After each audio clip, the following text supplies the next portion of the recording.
The point of this video is to make a tier list based on not on apparent strengths or on results data or anything like that, but to try to take an abstract look at what is strong in the systems of the game, mechanically, psychologically, whatever, and theorize how potentially strong or weak each character is when viewed in an abstract lens. This is my theoretical tier list. Some people have been taking new cracks at restructuring the tier list because of the Capcom Cup qualified players and the character spreadsheet. I think that when looking at tournament results, we need to keep in mind a couple of things. The game is new, and it is volatile. There hasn't been a super ton of international competition so far. People are working out the meta, and they don't have every single matchup. They have so much to dunk into. They have every single matchup in the game to learn, master in like just 8 months. This is the most volatile that the game will be from a sheer preparedness standpoint.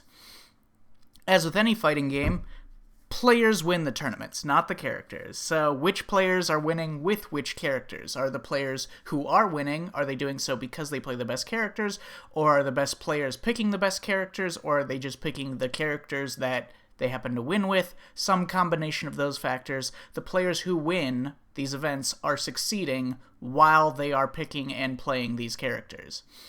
The combination of chemistry between player and character and the decision-making that led to that point, because they can't just pick up and go. They've been playing this character since the game came out, more or less. That's what wins the matches. Now, there's obviously just pure statistics you can look at. Fewer people play Blanca, therefore fewer Blanca players will win tournaments. Mena beats everyone with Blanca, any player, any character, but not a ton of Blanca has qualified for Capcom Cup.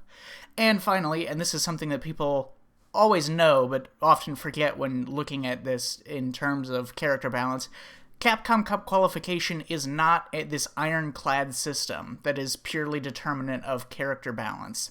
Lots of people have criticized this year's approach to the Capcom Cup, the qualification system, and how players earn their slots. The qualifications will always be viable. There's no truly perfect measure of player skill no matter how you structure a season, but this year is particularly volatile, and the hard data is much less reliable as a result. Okay, let's take an argument that some people have made for why more JPs have not qualified, which ignores the inherent flaws of this qualification system. Some people say that because JP is public enemy number one, real competitors, the real killers, know the matchup quite well, especially at least certain JP killers, right? A JP, the way this qualification works, a lot of them are based on winning a single tournament, so a JP only needs to be knocked into losers in a tournament run for their qualification slot to slip away from them. So one killer who knows how to kill JP using a character that is fit for the task, like a Kimberly or a Cammy, etc.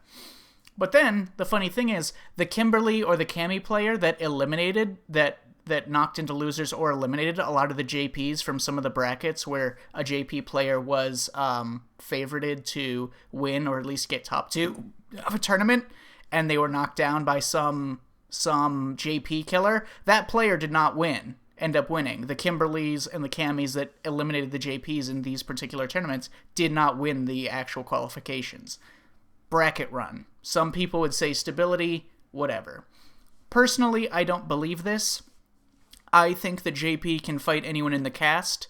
I think this early and fluid in the game's meta, you're more likely to find a Cammy who knows how to fight JP than a JP who knows how to fight Cammy, right? It's not that JP loses the matchup, it's just that JP hasn't learned it to the extent that a Cammy player has learned how to use those tools against JP.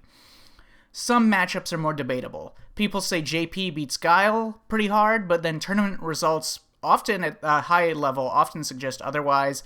Guile players might have to restructure how they think about the matchup, but it doesn't mean that Guile is without strong options and strategies to go for in the matchup. In my recent analytical video, I break down how matches statistically tend to play out and the importance of win conditions. A simple but clear answer was damage to drive gauge spent and ease of landing particularly high damage. Take JP. Most strong players have an idea of how to play against JP in neutral. They don't get clipped by too many spikes.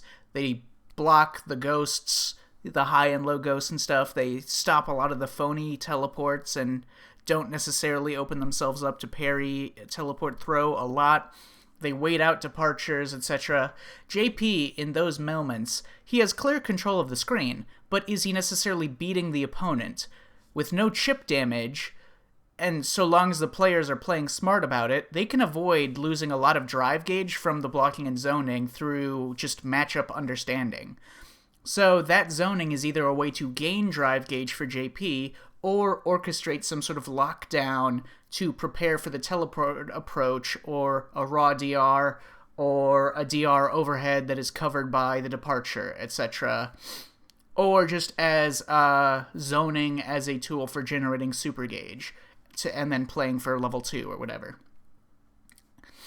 And since most high-level players block most of those fucking drive rush overheads now, what is JP necessarily left with in those neutral situations? Getting in and landing a normal throw, which against top-tier characters is usually a bit risky because a lot of them have anti-throw options, for not necessarily that much reward, simply winning on drive gauge in neutral, or the pure zoning. The problem with pure zoning in this game is that less than 1% of matches end in time overs. Sure, JP does not open up the opponent from full screen a lot of the time if they're being cautious and playing smartly about it, but he still keeps them out, he controls the neutral, he zones them out if he has a life lead, whatever. Well, that doesn't really matter unless holding onto the life lead and threatening a timeout matters, and in this game, it doesn't. Threatening a timeout is generally unrealistic in this game. Ironically, the moments when JP dominates the hardest in a round isn't when he's zoning and has departure and has this control over the screen. It's when he's just playing footsies and he just mashes fucking crouch strong into drive rush, or he just mashes YOLO's stand fierce over and over until it clips something and then it yields like 35% damage.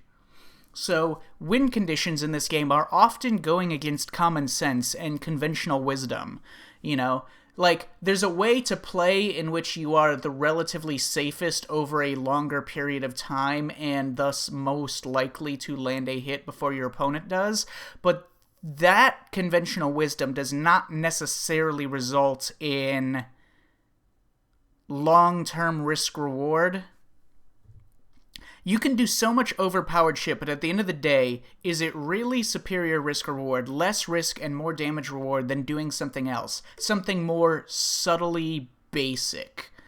When you force the opponent to block a departure in neutral and then you drive rush overhead to try a quick mix-up and get plus frames, how valuable is that really? Alright, good players that block the drive rush overhead off of those departures because it's really telegraphed, so they react to the overhead and block it. Once they block it, JP is not that plus, alright?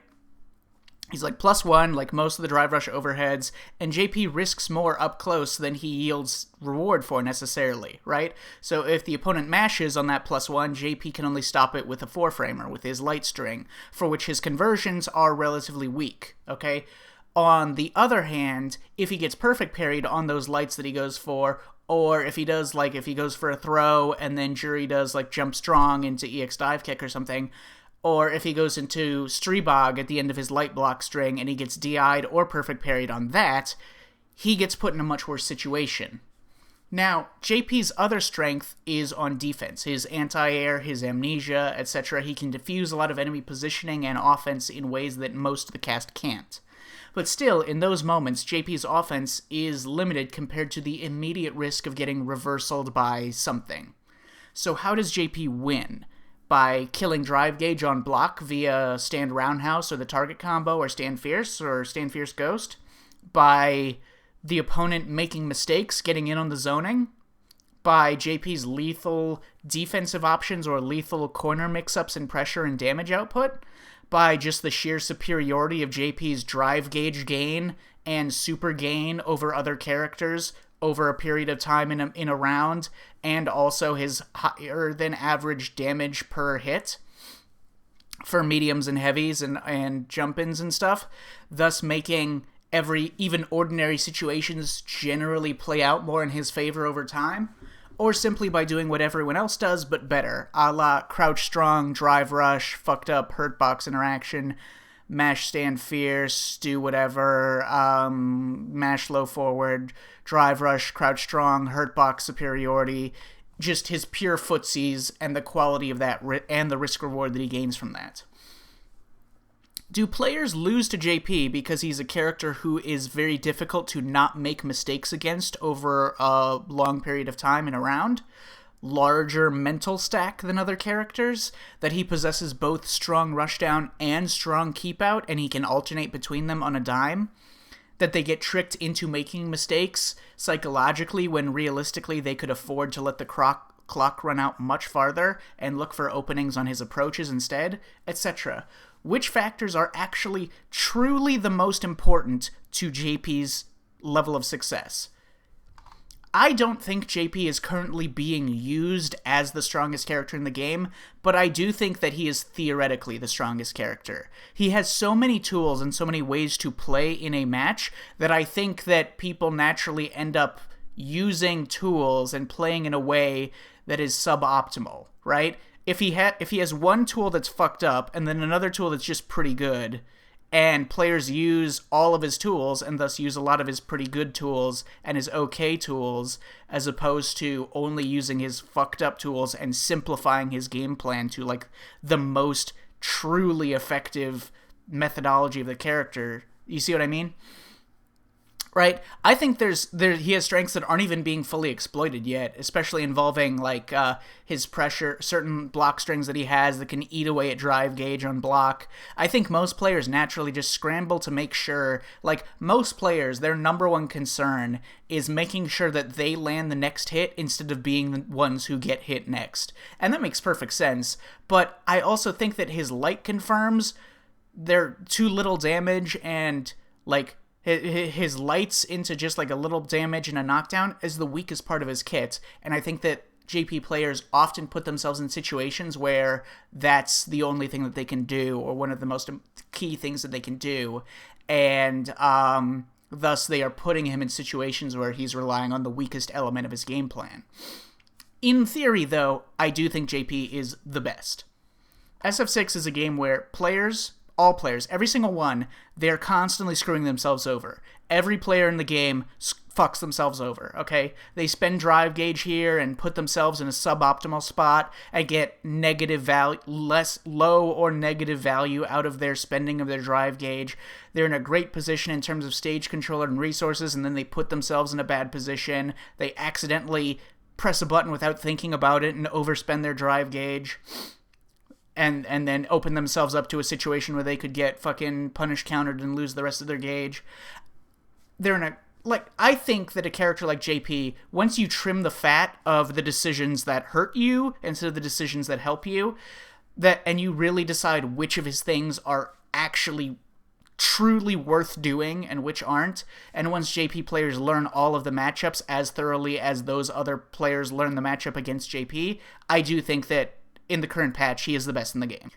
Luke is a cleaner case. He just does stupid fucking mid-screen damage. He has overpowered footsies actions that all lead to stupid damage, or at least reasonable damage. He also has a variety of extra tools to clean up any potential problem.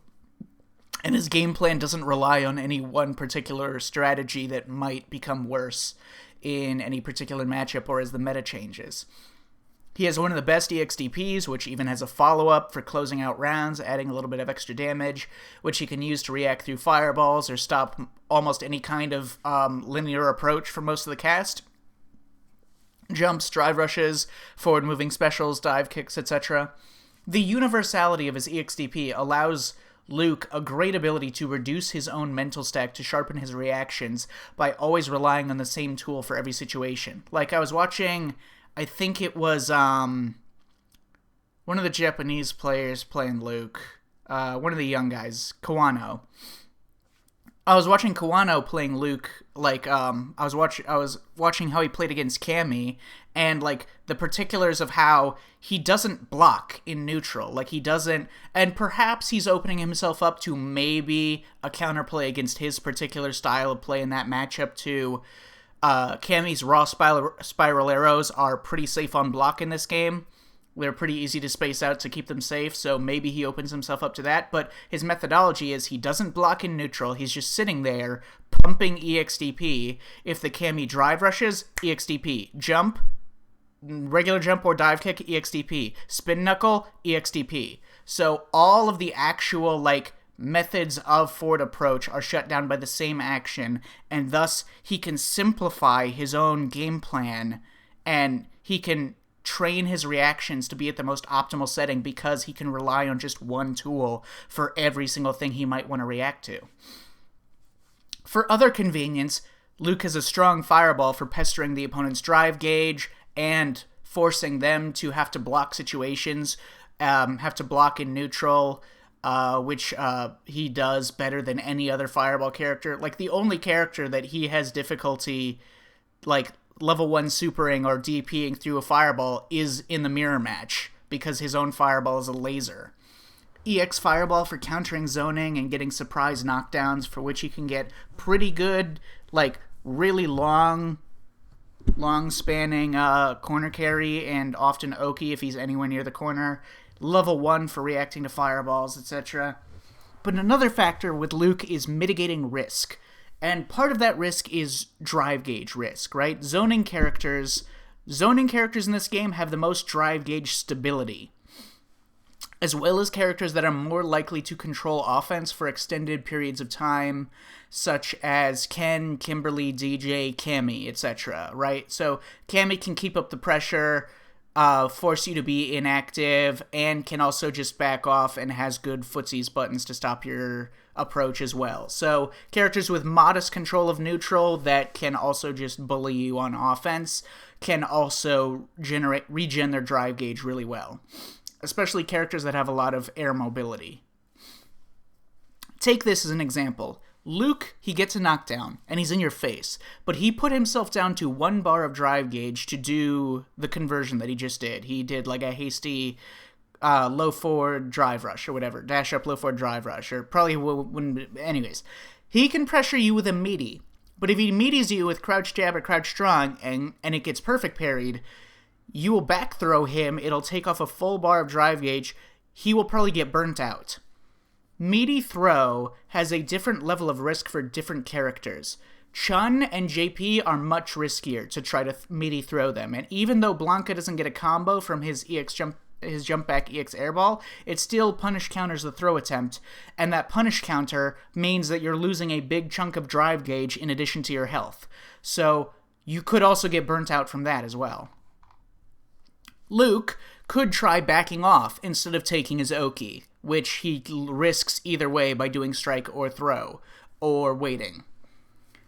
So he could try backing off by, let's say, jumping backwards. But even then, it is possible that they can chase him down and force him to block something.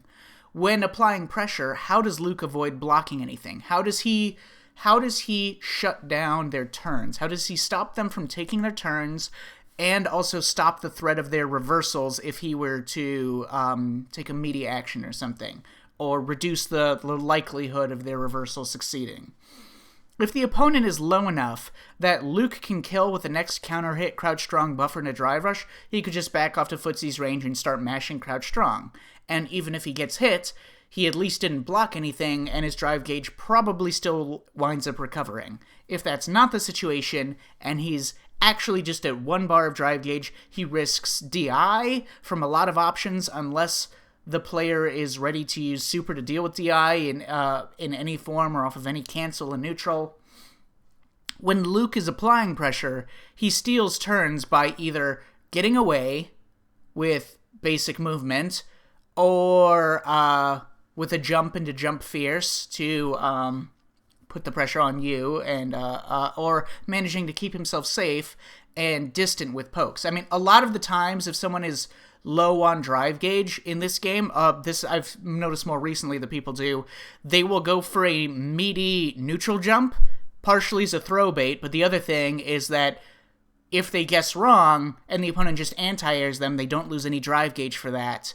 And depending on the character, they can parry. Like if you neutral jump on Dulcim, right, to try to throw bait him, he anti-airs you with back strong, and then he goes into heavy flame or something, and you can just parry that, and then you're not really at risk of getting burnt out anymore. You're still kind of low in drive gauge, but like it's not a big problem.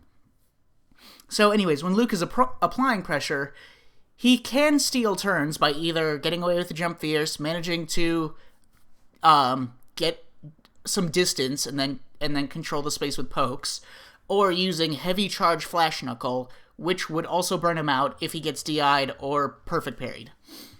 Compared to that, other characters have a greater ability, some other characters, the stronger characters in the game, have a greater ability to steal turns to keep their drive gauge regenning, or keep the opponent in pressure for longer, or to run away faster or more effectively and play a meterless keep out better. The zoners throughout the game have less trouble avoiding burnout, generally more ability to generate drive gauge, and when they aren't on immediate defense. The main thing that makes Luke stupid in this game is that most characters have to do things that control neutral, and then they have to do things that yield damage. And for Luke, both of those are the exact same action every single time. He just does one thing that handles everything. This is where, say, the true strength of DJ really comes from. Individually, you can look at each of DJ's annoying defensive tools and measure their risk-reward or whatnot, but what you're missing with that is the bigger picture of what's really strong about DJ. If Luke does something that's -3, and that leaves him in range of a 4-framer, that's usually a tough situation for him to avoid having to block something. DJ, however, has a bunch of tools that make taking your turn against him risky, okay? And thus allows him to steal more turns. And stealing more turns means stealing more uninterrupted drive gauge regeneration time. Jab Sobat, Funky Slicer, Flash Kick, Perfect Parry, Jump Immediate Knee Shot, which is similar to a jump, but it is superior in a lot of ways, in a lot of situations, because it's active the whole time, and it punish counters whiffed crouch buttons faster than a jump does. Does DJ have better keep out than JP? No, he doesn't. But he can steal a lot of turns from fear and caution that comes from all of his options that are great at stealing turns in the close range or in the neutral. And so he steals a lot of drive gauge regen, and he instills a lot of passivity. In my analytical opinion, this is how Fudo plays. This is like ironed out the character to a science. Fudo knows that going in and taking a risk on getting reversaled or perfect parried, when the reward is only okay if things go right, is not necessarily worth it all the time. Whereas DJ can end a combo, get a knockdown, and then do like a meaty double fireball from full screen, which the opponent can simply just parry, and it accomplishes nothing, really, except for the fact that it makes them have to wait around for slightly longer, thus letting you regen slightly more drive gauge, while they are not regenning drive gauge because they had to parry a fireball. It gives him slightly more time to get drive gauge superiority. Damage comes from those neutral interactions when you have over 3 bars to spend, or when you land those good punish counters. Then, Fudo masters the turn stealing, alright? -3 or -6 into Jab Sobat, the perfect parries for every minus move in Footsie's range. Damage, drive gauge regen, turn stealing, and then aggressive neutral to start the process over again. Simple, effective, fucking mechanical, okay? Like, DJ cuts through the bullshit of the game and entirely focus on what really completes the win conditions. And I think it is totally reasonable, especially at this current point, for people to consider DJ top 1. But that's the thing. Some of these characters offer so many different strengths that I feel people aren't necessarily simplifying them down to their win conditions and then optimizing those conditions all the time. It's hard in this game where, like, a Ken in the corner is mostly a casino, and there's a heavy emphasis on guessing and the risk-reward of that. So some characters seem strong when they're more so gambly rather than necessarily being consistent. It's hard to measure gambling into character strength, both situational gambling and drive gauge gambling, theoretical gambling of what could happen and could go wrong in a match, potentially. Especially in this game, to measure. Another thing with DJ is that his confirms are consistently strong off of anything. Luke is insane damage off of the right hits. Alright, and he does still get really good damage off of his lights, much better than a lot of other characters. But they don't necessarily yield, like, enormous reward like his counter hit Crouch Strong does. Meterlessly, Luke only gets pretty weak conversions a lot of the time. DJ gets much more aggressive close-range pressure due to Stand Strong, his target combo frame traps, fishing in footsie space with Crouch Fierce, and Low Forward, and Stand Roundhouse, and Stand Fierce, all of which yield strong rewards on Punish Counter that auto-confirm into easy combos, and his Stand Strong confirms into Stand Short, and DJ gets almost full combo damage from a light into Drive Rush, because he gets Drive Rush Stand Jab into Crouch Fierce. Okay? Unlike most of the cast, his damage from light Drive Rush light is way higher than most other characters. So DJ is not only yielding huge damage from neutral, his pressure also yields huge damage. His close range, his counter hit conversions yield huge damage, and he doesn't need to overcommit with meter a lot of the time. The main difference is, DJ doesn't have a button as dominant in neutral as Luke's Crouch Strong or anything, and he doesn't have that same flexibility in neutral as a Shoto with all those other convenient tools that Luke's has. His fireball is slower, and his flash kick needs down charge, etc., and he doesn't have quite the same Death March wall of active frames in his buttons that Luke does. But all of that is offset by the unique value that Funky Slicer and those tools bring to the table for mid-range footsies. So it's tough to say. DJ also has some relatively inexpensive combo routing if he needs it. Like, if he gets a hit mid-screen, he can do an EX move into level 2, and his level 2 lasts for so long, he regens almost a full bar of drive gauge by the end, so it's basically like the move that got a lot of corner carry did only cost 1 bar of drive gauge. In the corner, same thing. Any confirm into EX Just Cool that didn't involve a drive rush cancel in the corner, his juggles off of just one EX move in the corner last for so long that he can regen an entire bar of drive gauge just during the rest of the combo without spending anything else before he even does the next meaty after the combo ends, and he doesn't even have to spend a super to do that. Another thing about DJ that people don't know is that they say that his drive rush is the fastest, but that is not an entirely straightforward statement. All drive rushes hit at the same timing, right? Raw DR into 4-framer is equally fast, quote-unquote, for all characters. It's the same speed to react to. Distance is the key factor, but even then, distance is more complicated than just one drive rush going farther than another. A drive rush has a sequence of motion for each character. Some drive rushes are fast at the start, and then they slow down after a couple frames. This affects the initial motion, and then also the sliding effect that occurs when you hit the button during the drive rush, and the timing that you hit it in, and what motion within the drive rush is currently happening. In reality, the characters with the actual fastest DRs, the one who do raw DR into an immediate 4-framer, the fastest action you can take, and hit the farthest, are actually Luke and Jamie. Luke's DR has the fastest initial burst of speed of any character. The difference is DJ's drive rush, which hits almost but not quite as far as Luke's or Jamie's. The difference is DJ's maintains his speed the entire time. So, after a slightly slower starting speed than Luke or Jamie, so even though Luke's DR jab hits farther than DJ's gets him closer to throw range after the jab is blocked, because the motion means that the sliding effect after the move he does means he keeps sliding forwards, a much greater distance than Luke does. Okay, so for example, switch to DJ. Drive rush jab goes about that far. Now if we switch to Luke,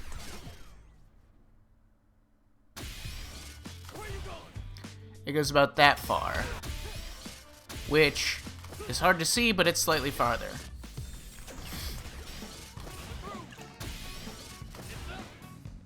So Jamie's and Luke's go the farthest technically. DJ's hits, it's hard to tell because DJ slides much farther, but DJ's actually hits right here, and then the sliding animation keeps going forwards. The strength of this is that if you do a drive rush with Luke... No, stop. If you do a drive rush with Luke, he pretty much stops right where the drive rush actually connects. Same with Jamie. Right, he stops right there. Whereas if you're close enough with DJ, he keeps sliding forwards like a mile after the thing actually gets blocked. So he's way, way closer. Almost in throw range from like max distance that he can do this from. Take Honda, for example. His DR, slow as fuck at the start, and then after a few frames, it gets way faster. If Honda does DR into a light button, he goes nowhere. But if he does his DR into a medium button, he gets a lot farther. He goes like 2.5 times the distance. He shoots across the screen. So keep these things in mind when you're strategizing your drive rush usage in neutral and how you think about characters. Remember, DJ's drive rush is the best because it gets him into throw range better than every other character, not because it hits farther faster. Honda is one of the most extreme versions of this. The start of his movement is incredibly slow, and then he goes quite fast across the stage. So if you do just drive rush into a light, you go absolutely nowhere. If you do drive rush into a medium, you blitz across the stage. So that means that if you do like cancels on block or something, if you do like a button into drive rush light, he's not in throw range like a lot of other characters would be if they just did drive rush light. But if you put like a slight delay in it, you can go a bit farther with your drive rush into light. Do I think the best drive rush in the game is DJ's or Jury's or Luke's or maybe some other character that people don't talk about, like Kimberly? Luke certainly has the cleanest one. Huge range, dominant buttons that he can do from it, the furthest 4-framer to come out of immediate drive rush. Drive rush suppressor is clean as hell and just beats everything. DJ gets into throw range the best and he has great frame traps in close range off of his, and Jury's has that quality as well.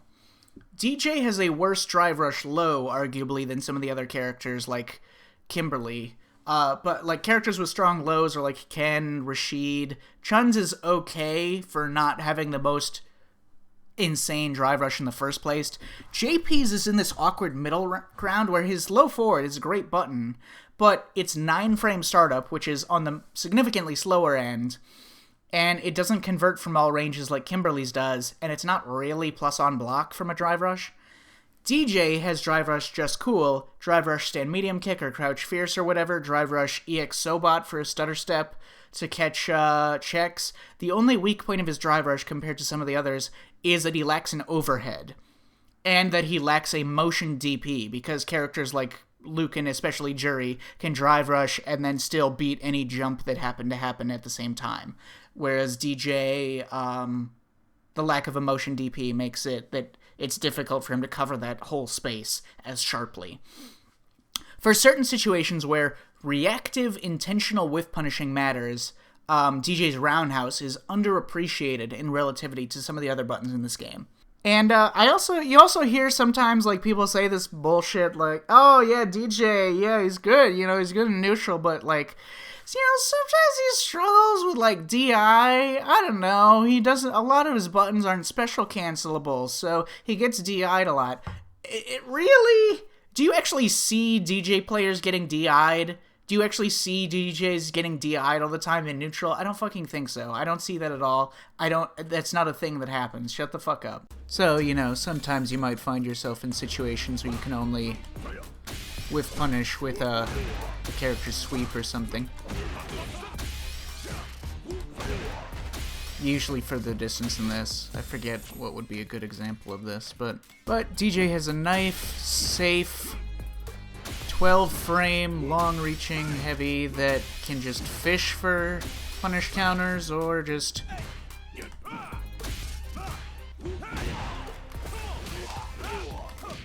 easily obtain them. Let's take a break from all that and talk about character archetypes. In this game, there are zony characters, normal characters, grapplers, and rushdown characters. And you can tell this by the trends in their design choices. Kimberly, Cammy, and Jury all have functionally lower damage per strike on all of their normals than characters like Ryu or Ken. And then there's Marisa, who fits into none of these categories because all of the other grapplers have low strike damage. And she, and I guess maybe you could consider Honda, like a bruiser class, where they have high strike damage and relatively high damage command grab. But Honda has a shitty command grab, and Marisa's is like as good as the grappler's command grab, so. The three rushdown characters, Jury is extremely straightforward, which can give her troubles when faced with bad matchup interactions, like any move that goes over her fireball or whatever. Jury has the most explicit pressuring buttons. Her plus on block, stand strong, is the only one of its kind that works the way it does. Other plus buttons in the game are slower or less plus or don't convert into more mediums, except for Blanca, I guess. Nobody talks enough about Blanca's back medium kick. It's fucking ridiculous relative to most of the cast. Jury has some convenient tools, though not the most convenient. Like, she can beat fireballs with her level 1, but not as good as Luke can. She can clash with fireballs with Fuhujin stocks, but not perfectly. She can mess up anti-air timings and spacing with dive kicks, but it's riskier than the other dive kicks. She can beat meaty throws with jump strong, but it's not as safe as Chun or Blanca. I'll be honest, Jury really bores me in this game, so I've not thought about her that much in her toolkit in an analytical way. We're going to see this with Jamie as well. Not that he bores me, but I just haven't put that much time into Jamie. Her resource management is incredibly convenient next to other characters like Jamie or Lily. It's very easy to always have stocks available, or otherwise just spend 2 bars doing an EX move that gives you more or less the stock move without needing the stock. She also has some of the strongest drive rush buttons, and she has maybe some underappreciated drive rush options like drive rush fireball to cut momentum, etc. Again, I've not thought critically while watching most Jury matches. I kind of just stare blankly at the screen until it's over. So I don't have that much insightful to say about her win conditions or drive gauge management. The only thing I know is that her level 2 is probably useful for drive gauge management. Her drive rush overhead seems pretty good. Her 4-framers are weak, etc. I will say, while her buttons are plus, and she gets like 3 mediums in a row, I don't know that she's amazing at turn stealing. Her forward dash is pretty good and underappreciated by itself, but her walk speed doesn't yield herself to always letting her exert extra pressure with those plus frame buttons on the opponent on defense in a way that Cammy or Kimberly can with their walk forward jabs or Kimberly's dash cancels. So, Jury turn stealing usually either relies on jump fierce or doing those fireball cancels, which some of the cast can blow up immediately with certain matchup-specific options. Jury has this ironic issue where she can close massive distance better than anyone, but she doesn't close short distances incredibly well. Her dash is insane for its speed to distance, but if she's already in low forward range, her dash isn't necessarily the best. Her dash is slower than Luke's or Ken's or the other rushdown characters. Her drive rush is kind of similar. Maybe Jury players could afford doing more semi-close range drive rush jabs or something. But her main drive rush strength is making you check a really fast, good medium button from like 70% of the screen or full screen. Now again, I've not done a lot of deep diving here. Maybe Jury players could use their level 2 more in more in more interesting ways or to accomplish more things. Maybe more drive rush jab up close. Maybe let the normals do their pushback without canceling them into Fuhijin storages as much. Maybe use more close range space traps or whatever, or condition passivity. Maybe more raw close range EX fireball, I think people do to instill some turn stealing. I don't know. Personally, I do think the Juri is underexplored on a technical level. There are strategies of time wasting, turn stealing, and drive gauge balancing that I feel might be underutilized with the character right now. Cammy, I find interesting. I have no idea if Hooligan is being underutilized or not. That's, not sure about that. Maybe it is. Maybe in meaty setups. Maybe just raw and neutral. Whatever. But Cammy is interesting in this game because dive kick is more rewarding a lot of the times due to punish counter and the ease of converting things with drive rush, but also riskier due to the float state. The other factor is that jumping is one of the safest actions you can do in this game. And like getting clipped by a button into DR loses you 50% of your life in footsies, but getting anti-aired loses you like nothing, like 10%. So the risk reward of jumping is much stronger than even in SF5, where it was already quite strong.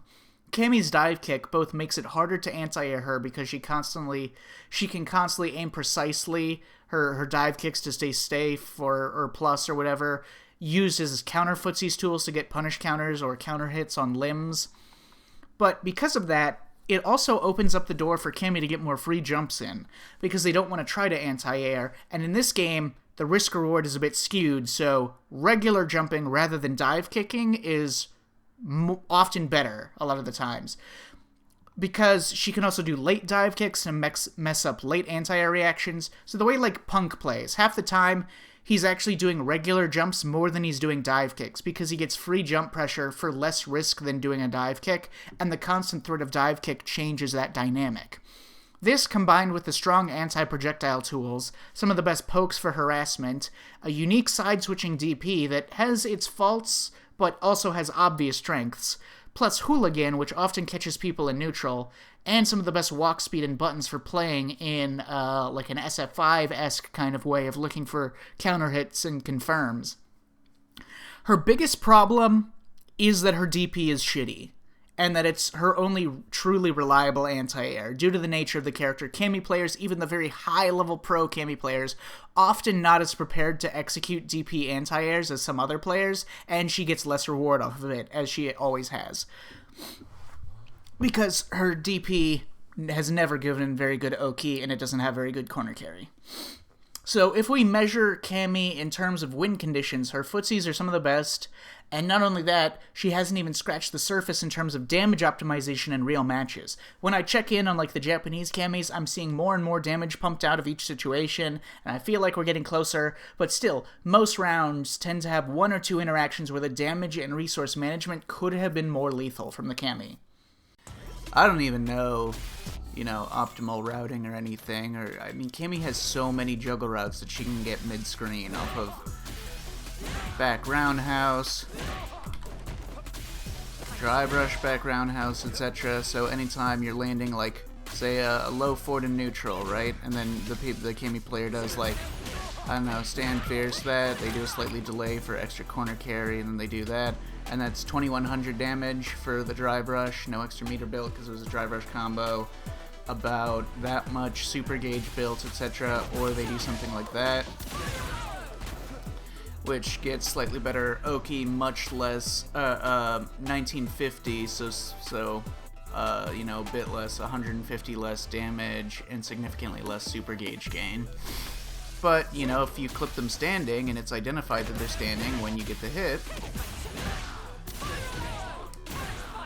you can get that for the same resources, less super gauge than the jumping route, but 225, so an extra 150 damage off of that interaction.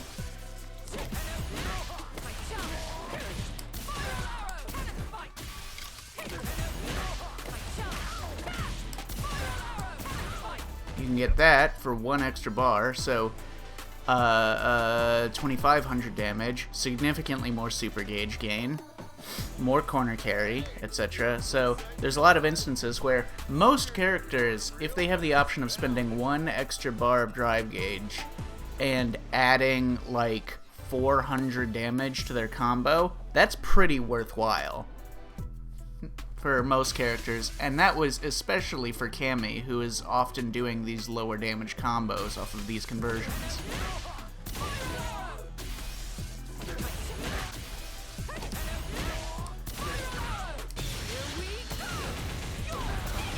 So, constantly situations where you can increase your damage output, situations where, okay, this is another thing, and I've, mentioned this for other characters, but like, they just get whatever, a hit, and then they go in.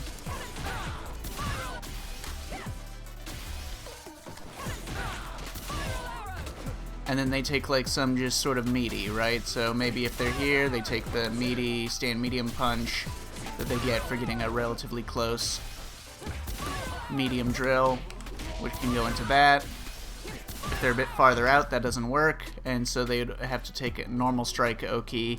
Not necessarily the most ideal position to get like crouch fierce Oki, but you can, and it'll still work into crouch strong, etc. But most of the time, you're gonna see these knockdowns in the mid screen, and they're gonna pick it up with some light combo, which will max out at like maybe like 1500 damage or something. So they have the threat of that, of some 1400 damage, or a throw for 1200. And her forward throw in mid-screen is not the greatest. It's probably the weakest between the 3 rushdowny characters, right? Because it's only plus 17, which means if you drive rush forwards and they see that, that's a pseudo-guaranteed DP if they neutral tech, and then some of the other ones, like some of the other ones you can bait out if they back rolled or something. It gets a little bit granular, so like if it doesn't go that far, you can bait it out with neutral throw, but only if they back tech. Blanca's is a bit shallow, so you can do crouch jab instead, etc. Or otherwise, these characters, you can bait out their DPs with a drive rush by going for DI, for which case most of the cast is very different on this front. Every single character is going to have, so with Blanca you'll be plus 7, with Luke you'll be plus 8, Jamie's gets blown up, Ken's gets blown up, etc. DJ's you're like plus 20, his is quite bad. Cammy's you're like plus 4, I think. Ryu's you can bait pretty easily, or otherwise plus 10. Blanca's plus 7. Guile's is 0. Chun's is 0. So there's nothing you can do to bait these out except for hard read with like a super or something. But anyways, this is getting way too granular. The point is that her Oki off of forward throw, not that great in mid-screen. So this is the situation that people find themselves in, whereas, let's say you did drive rush Oki instead, okay? Then you have the opportunity to do significantly higher damage on strike,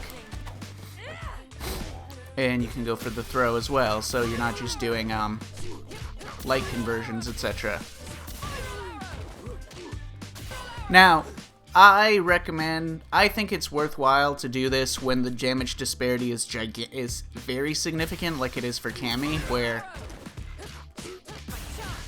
let's be honest, the Cammy player, if they decide to save the meter by not using drive rush for their Oki here, is probably going to just go and then do a block string and then wind up doing low forward into drive rush anyways, and spending even more meter on less reward.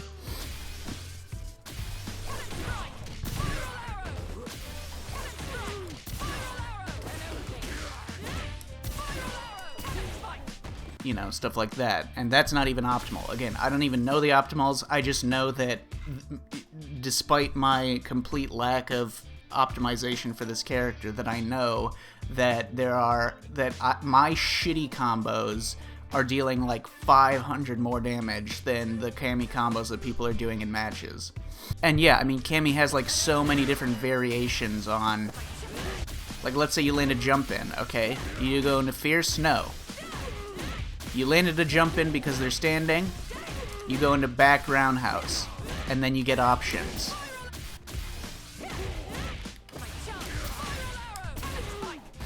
Alright, that's 3,100 for 1 bar. As opposed to, like, I don't know, that, which would cost 3 bars and do less damage.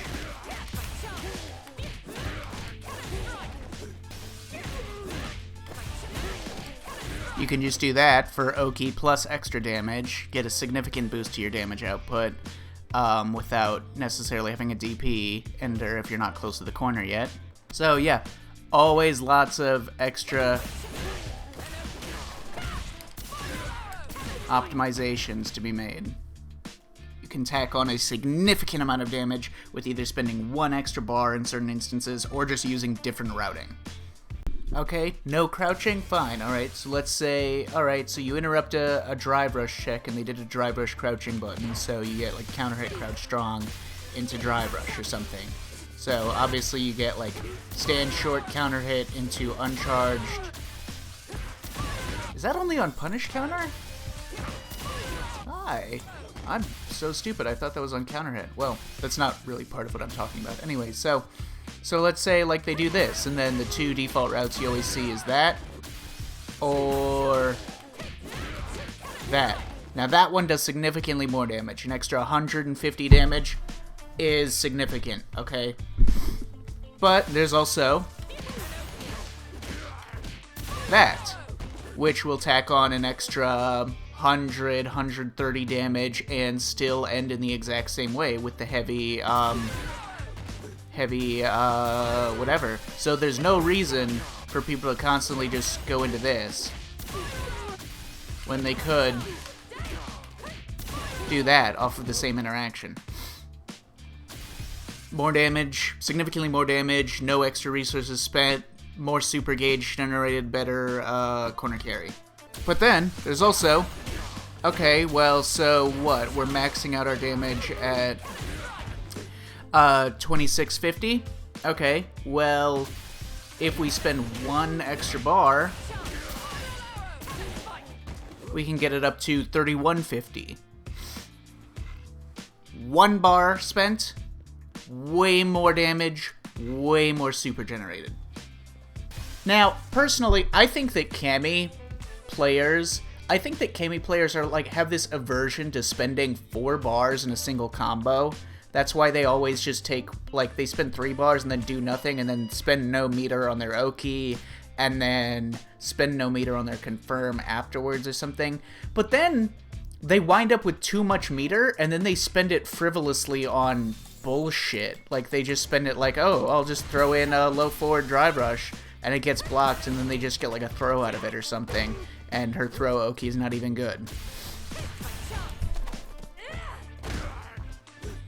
So, yeah, I mean, what does she need meter for? She needs meter for DPs, she needs meter for her anti-throw, EX dive kick, etc.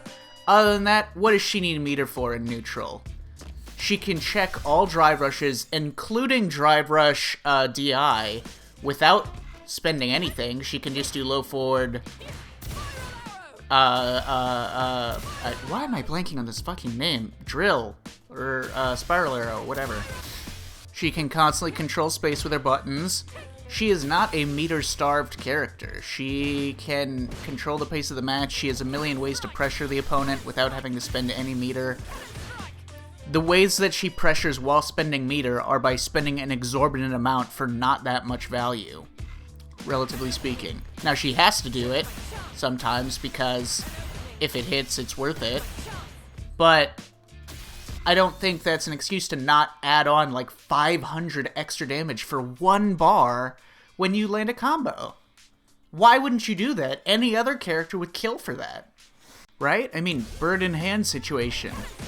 And also, you know, worth it to spend it on things that you know that you can tack on a little bit of extra drive gauge for a significant amount of damage, because not all of Kami's confirms or hits are going to give her opportunities to spend meter, because what does she need to do to extend damage, right? Off of any particular hit.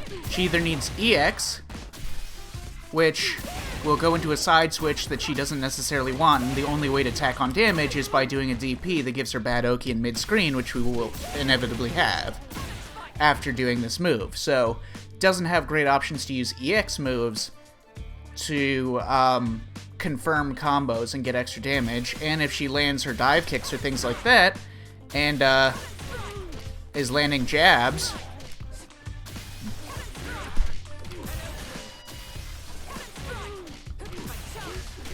she gets mediocre combo conversions by spending meter on that, so it's rarely ever worth it to do lights into drive rush into whatever you're going to do, because her scaling gets really bad because she doesn't have that much damage per strike that keeps dragging the scaling down. And, yeah, it's just not worth it doing it in those instances, so you won't always be landing hits where you can even exchange your meter for extra damage. So I think it's more valuable, and especially given the nature of this game, to take that extra damage. You're not going to burn out for one extra bar. I swear to God, Cammy players are like the least optimal comboers in the game. They are not optimizing Oki, damage, super gain, or corner carry in half of their fucking conversions. Okay, so, Manon. Low strike damage, kind of like middling Oki. She can get some Oki with Drive Rush, but not in ways where she has the ability to bait DPs a lot of the time, and she's always running out of meter. Everything costs too much, too frequently, so she's always meter-starved. No real tools for stealing turns or great keep-out. Roundhouse is negative even on hit. A lot of quality-of-life defects with the character. Her buttons are perhaps good at bulldogging. Approaching with stand strong, roundhouse, jump roundhouse, her overhead sometimes. A lot of the good Manon players have basically stopped using her overhead entirely in neutral. So that's interesting. And her stand fierce, which people don't use a lot of that either. If you look at any player's tier lists and their match results and stuff, almost always 6 of the bottom 8 are characters that don't have EXDPs. Every tier list, most of the bottom is going to be the no DP characters. Most characters with no reversals, super low. Maybe Dulcim and maybe Kimberly are considered better than the other ones. But having shit defense is a death sentence in this game, no matter what the rest of your kit is like.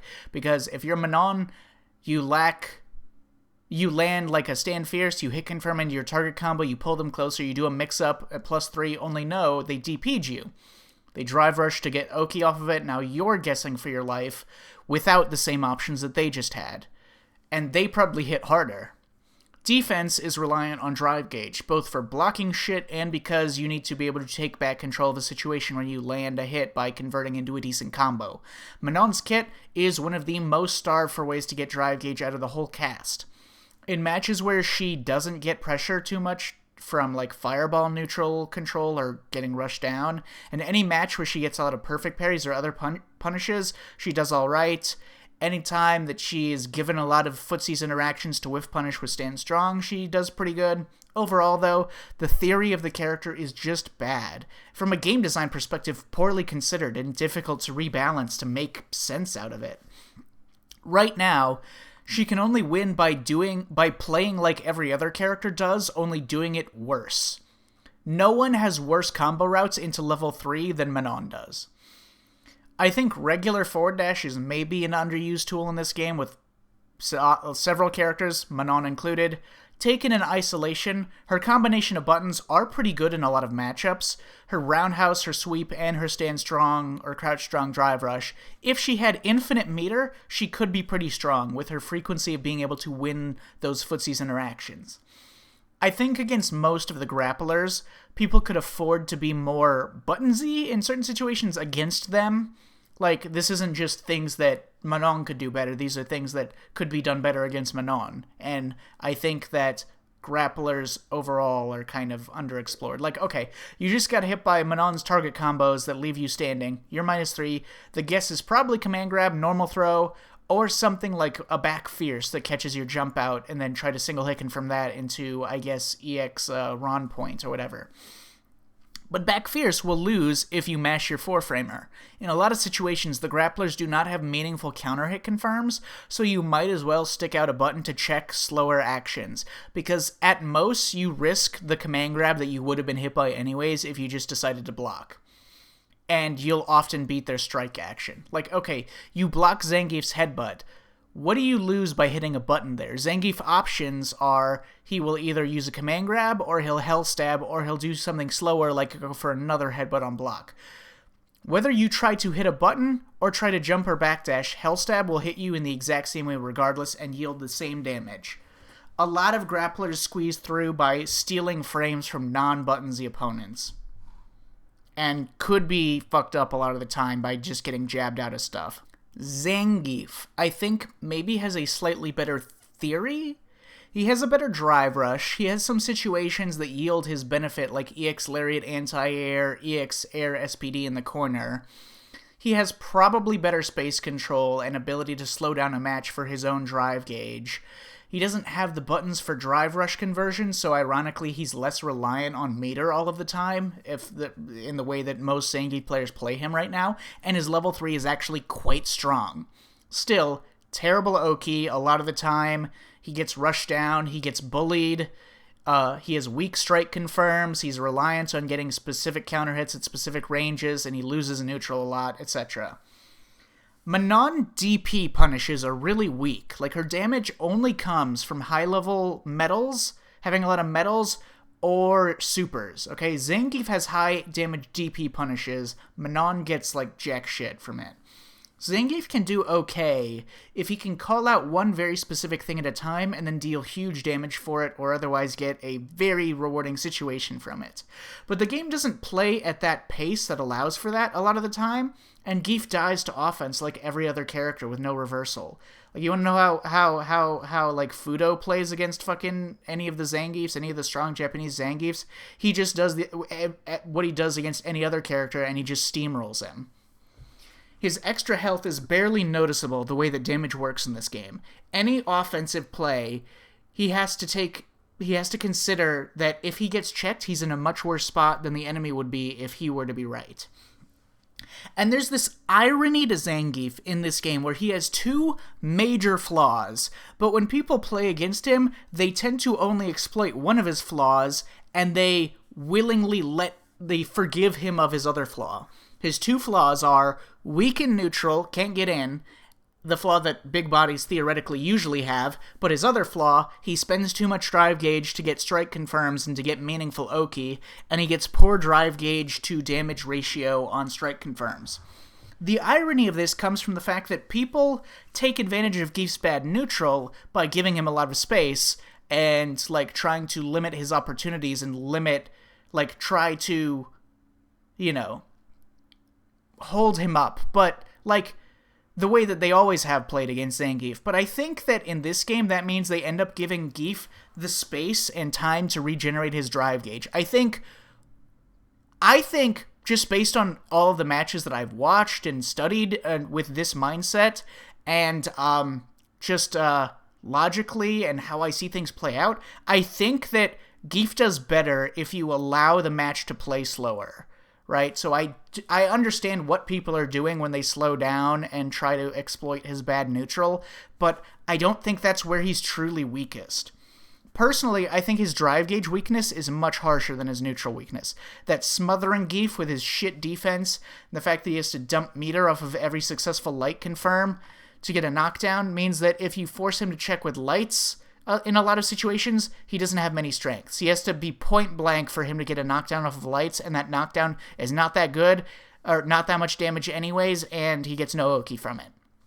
So his key threats are, if he is incredibly precise and correct on defense or in neutral, he can land decent or big damage.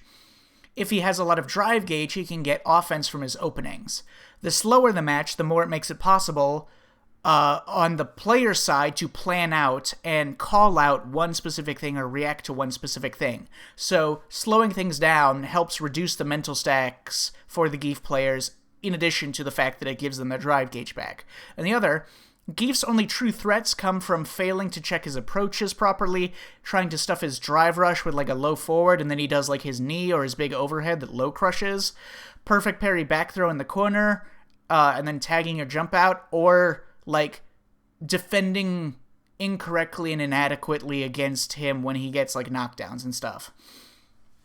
And his wake up level 3, which he relies on extensively. You would not believe how many like top 8 tournament matches or something, if a Geef gets anywhere in the fucking bracket, it's because 9 times out of 10 his wake up level 3 is landing. In theory, I think that Geef is even worse than people realize, both mechanically and in terms of realistic human ability. He's strong when under light pressure and light mental stack. The main thing he has above the other grapplers in this game is that his EXTP punishes are very high damage, his level 3 is very strong, and some of his buttons are pretty good. Okay, they're not rewarding, but they're pretty good. It's tough for me to decide who is worse between Manon and Geef. But I think that Geef has better and more realistic win conditions, and psychologically is more realistic to sneak in his killing actions. But Manon's buttons are more effective, I think. Who is theoretically stronger at getting their win conditions versus who is theoretically more killable by the enemy if they were to exploit their weaknesses? You know, I don't know. Manon also has a defense and drive gauge generation and reliance problem, just like Geef does, but she also has, like, relatively normal medium buttons that she can convert and then win from in, like, a normal way. It's just that she's bad and, like, low damage at it. And I think Manon is worse because I think grapplers are so bad that people haven't worked out how to play them in this game and think about command grabs in this game, because all the characters that have command grabs other than Manon other than Marisa are just kind of not great. So people have not worked out how to think about command grabs in this game systems and in its meta, and how to play against them, and how command grabs really work in this game systems.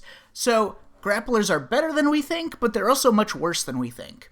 They have strengths that we've yet to explore, and weaknesses that have yet to be fully exploited. I think Manon's risk-reward is more exploitable than Geef's, but Manon also has more interesting grappler-esque tools than Geef does. So, yeah, I don't know. Manon at least has some advantages in neutral, in that her roundhouse and overhead and some of that stuff are actually pretty annoying and bulldoggy, and she can get into close range and then get whiffs or counter hits with Stand Strong. She can, cancel some of these actions into target combos or non-metered specials if she so chose to.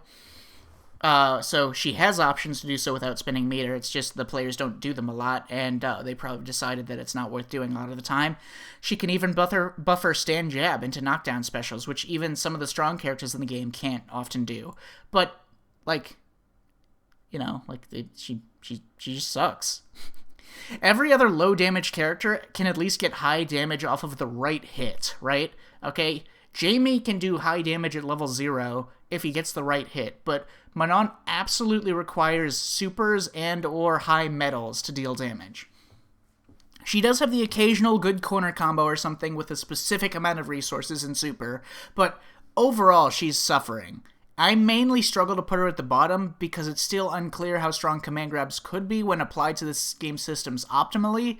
I've said before in my Lily Tech videos that I think command grabs should be used more or less as the default meaties or frame traps, or even space traps in certain situations, and then use other actions and strikes once the opponent uses movement as their primary defensive choice. I just think that the risk-reward in this game and how grapplers are balanced, especially given that they don't have DPs if they guess wrong and thus get punished, speaks towards that shift in mentality. You can't condition people with strikes in this game in the way that you could in SF5. This isn't a game with patient defense where people block a lot and then they get lazy and then they feel a false sense of security or something. Conditioning needs to be different in this game. Anyways, if I had to make a claim, I would say that Manon is worse than Geef once she starts getting bullied. At least Geef can, fuck you up if you make a small mistake, if he perfect parry back throws you, if he level 3s you, if he calls you out on a jump with an air SPD, or just regular SPD or something. Also, with Geef, I feel like people are not exploiting his reliance on drive rush cancels for pressure quite enough. When he gets Oki and he does some fucking drive rush stand short, drive rush into a frame trap or a command grab, not only if you have an EXTP can you blast that with EXTPs or level 1s with a lot of the cast, but those kind of really predictable drive rush cancels, you can just block and then drive reversal them. And what is he going to do about it? Alrighty, so we've got, if we put any gap in this to go for like an SPD or something off of drive rush, stand short. DP hits that for free. Now, ways you can beat DP, do a raw DI. This is slightly... This usually works on most characters, but not all of them. Against only Jamie, you can get Stand Fierce, because his stupid SDP has one hit.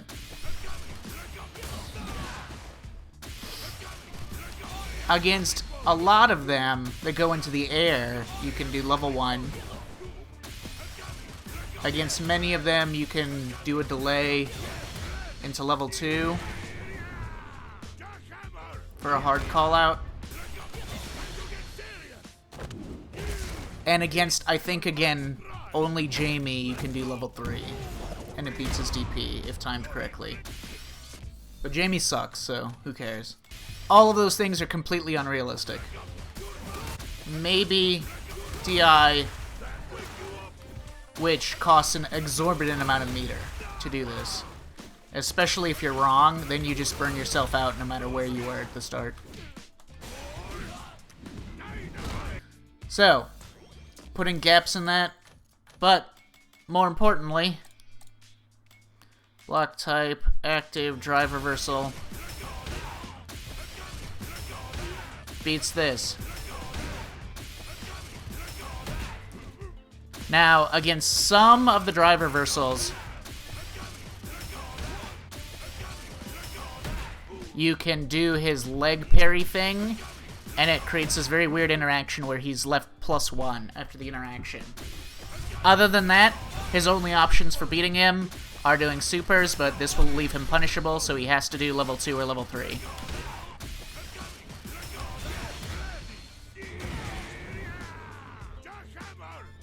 So, realistically, he's one of the worst characters at doing this. And realistically speaking, you can just do this every time he does this, and you'll knock him down 99% of the time. The most realistic scenario is you might lose if they were already planning on doing a level 3. Honestly, his level 2 isn't bad in a variety of situations, just thanks to the options he gets off of it on hit, including side switch with Oki. People like to talk up his standing strong as a drive rush check. It's okay, but it's like a 9-frame medium, and like most characters in the cast have better buttons for punishing and reacting to drive rush. Let's be honest. I mean, like, look at this fucking bullshit.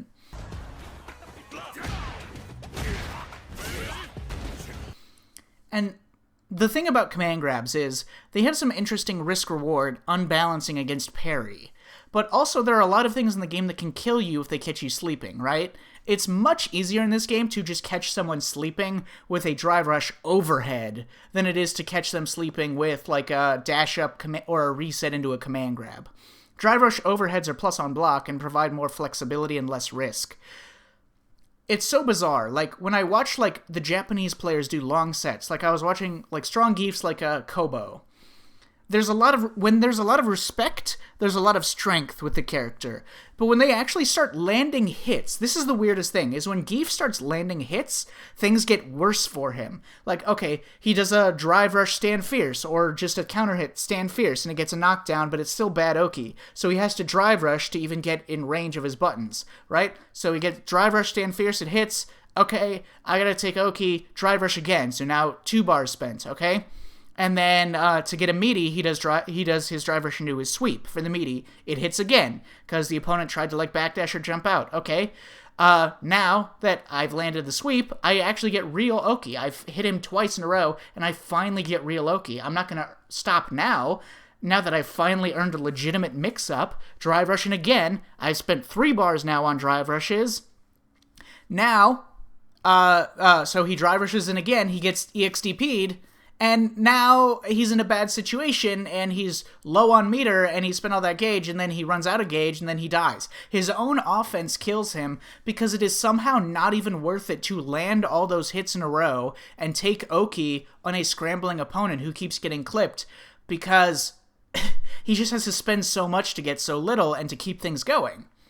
Whereas he's ironically stronger in the matchup when he's not getting opportunities, because he's not putting himself in a worse situation by spending meter to try to take Oki or try to take advantage of situations. But another weak point, I honestly think that people could afford to burn themselves out against Geef more often.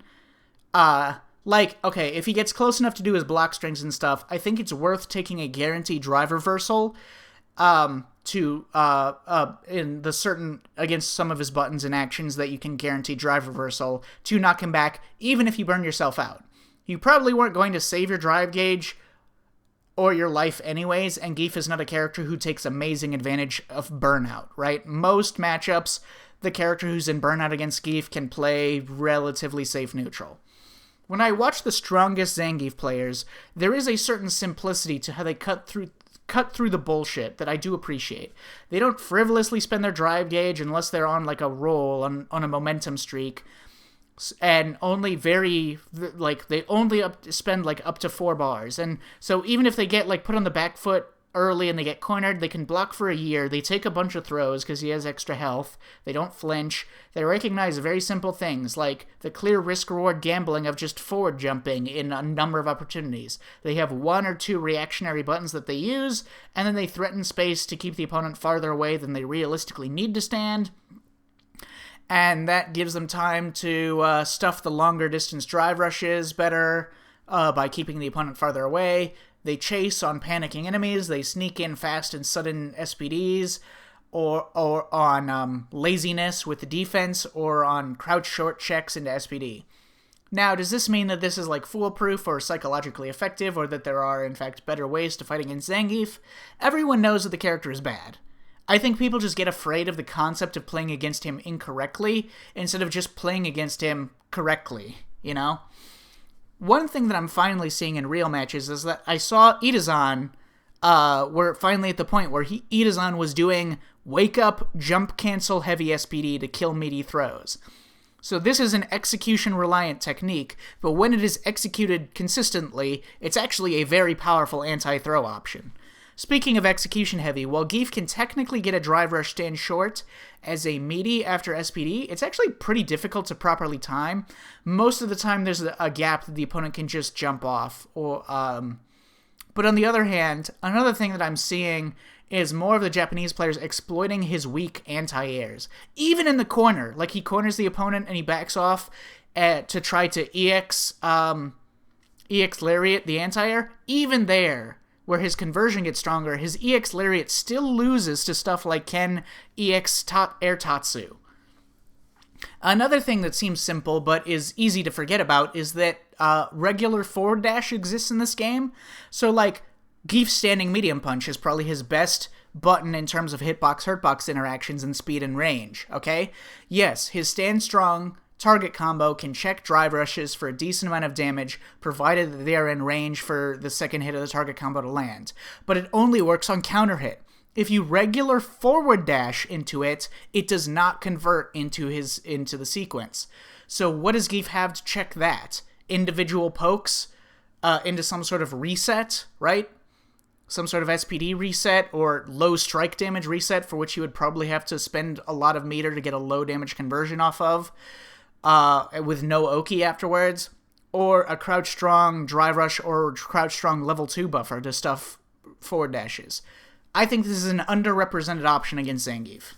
Honda and Lily, I feel, are underrated. Lily, I think the defense is still the biggest factor, but the rest of the kit makes more sense than Geef or Manon. Lily can actually be scary. She's a grappler with good Oki.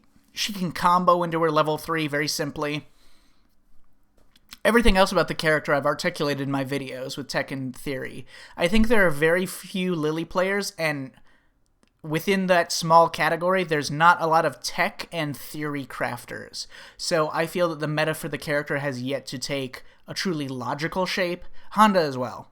That being said, Honda theory, perhaps he's better at stealing drive gauge than we recognize. Like, for instance, when you do sumo splash and it gets blocked, the pressure ends up being very light, and Hondas usually do, like, crouch jab into hands.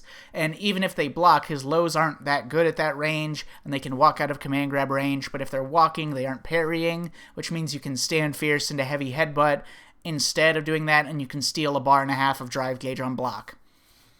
I think Honda is weak offensively because his throw Oki is weak, and he doesn't get into throw range very often. Some people sleep on his stand strong target combo Kara cancel throw, and he can sneak that in sometimes, but other than that, he mostly plays neutral to get his hits. But I think he can do more than that.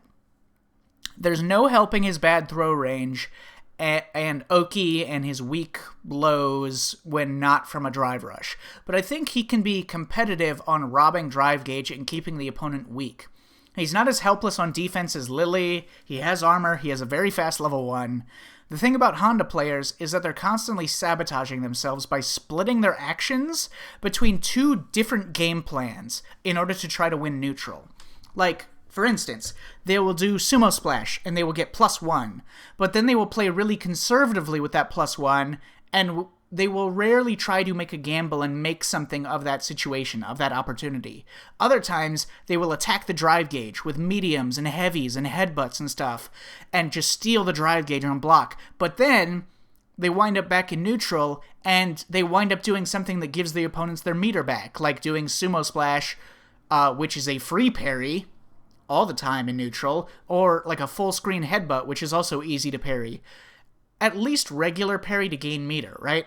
Honda has the strongest ability of the command throw characters to grab you from neutral because he can slip a target combo Kara cancel, or command normal Kara cancel, or he can drive rush overhead. I never see Hondas use this to full effect, and instead they get predictable whenever they need to get clutch, and wind up giving the opponent some easy parries, which makes them lose their drive meter advantage. They get the opponent low on drive gauge and then just go fucking splash.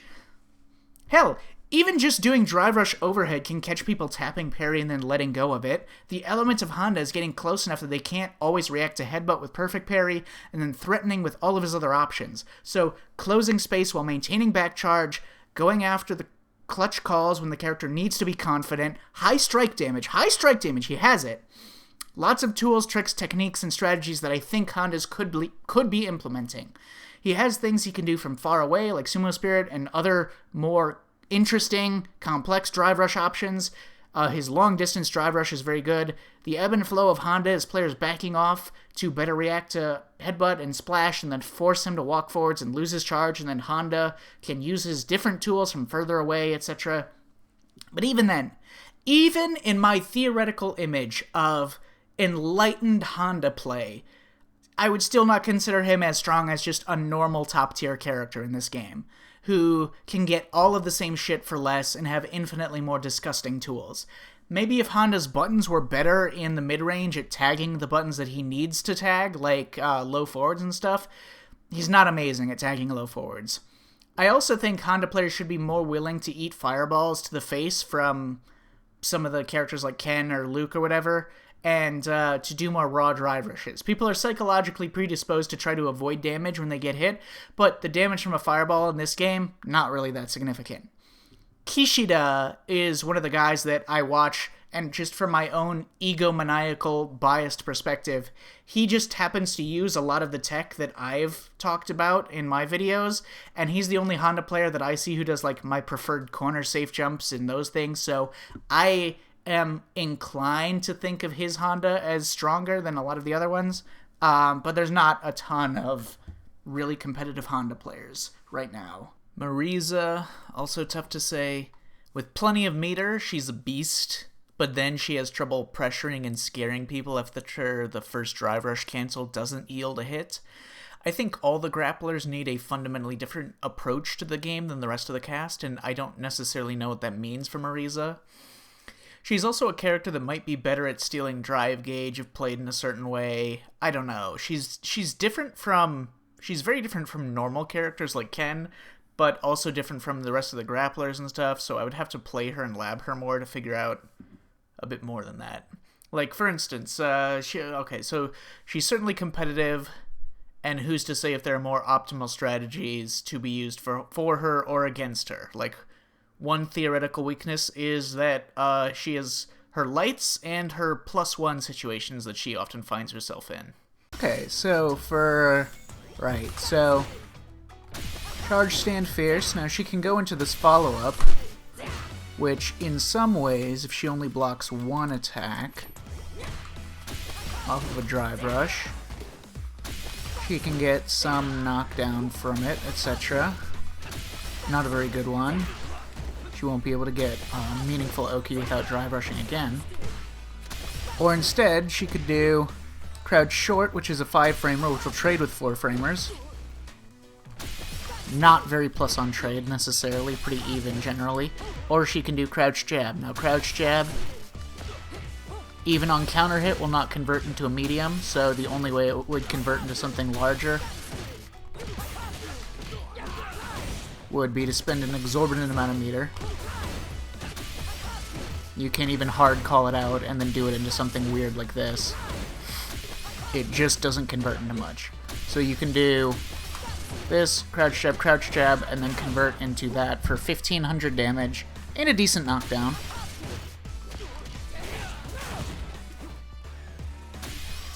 Now, the other issue with this is that, unlike a lot of other characters, her lights are particularly bad on... And unlike a lot of other heavy characters, like Honda and all the grapplers and stuff are very good at this, she is not. Her lights, all of them very minus on block. -3, crouch jab, -3, etc. Those are her 2 rapid cancels she can go for.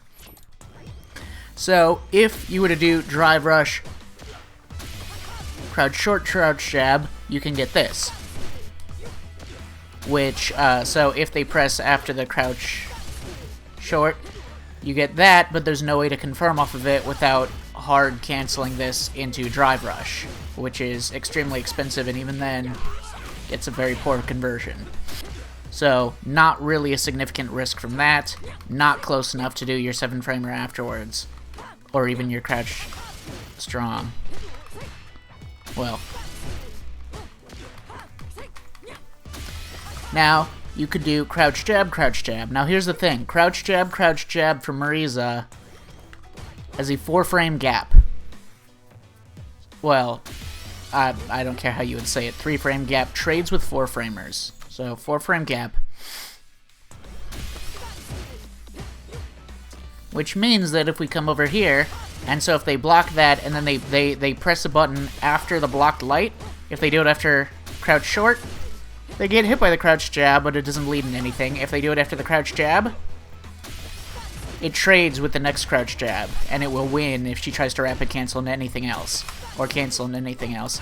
She can't even cancel into this. She would have to do crouch jab into EX that to keep up the pressure. Or cancel her crouch jab into something else, like an EX Gladius. Theoretically, I guess, but...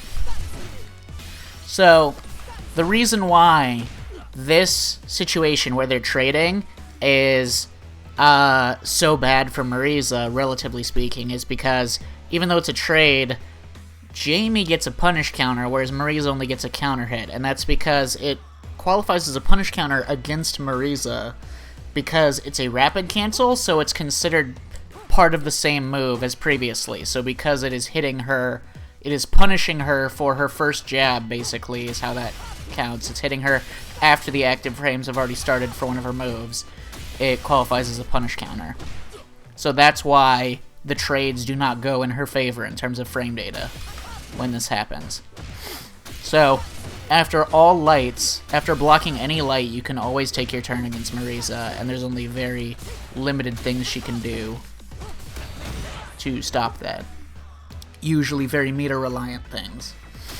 Now, it's hard to say, because you could just go for this instead. So, stand fierce, so that'll create a frame trap like that, and it'll be +2 with a bit more distance.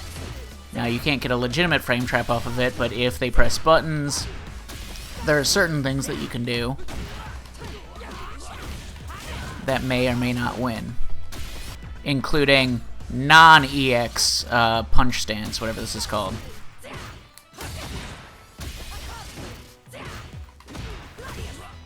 So if instead of crouch jab, let's say he does low forward, and his is a 7-framer, so that's a particularly fast one.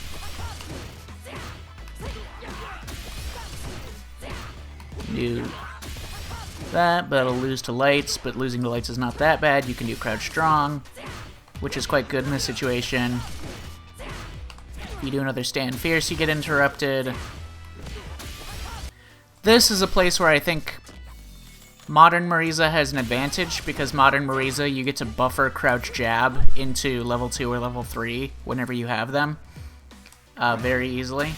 So you can just do a setup like this, and then you can just do crouch jab and buffer it into a super, and then if they press anything into it, they'll get tagged.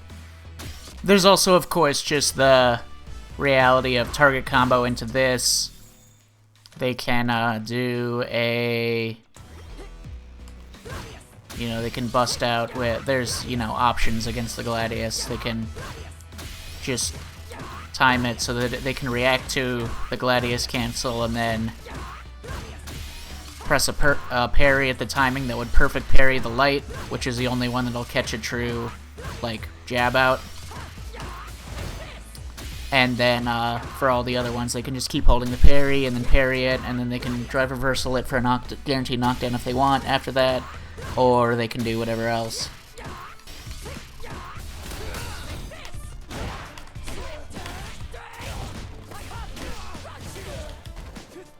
I also feel like there's a couple gambly exploits that you can take advantage of. For instance, pretty much all of Marisa's specials and cancels can be called out via jump, so it's like, if she just does this, the only way that she can beat, like, an EXDP reversal or something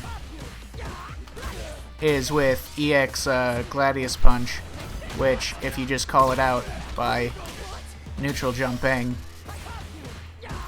at worst you get hit by that, and then it's fine. All that being said, the clear advantage Marisa has over other grapplers is that she can make approach riskier and slower with her Gladius and her stand strong target combo, with how lucrative it is at stuffing forward movement and getting threatening damage. Anti-airing is where holding her ground and regaining her drive gauge gets tricky for her. She's decent against at least most straightforward fireball characters. She's pretty even against Guile.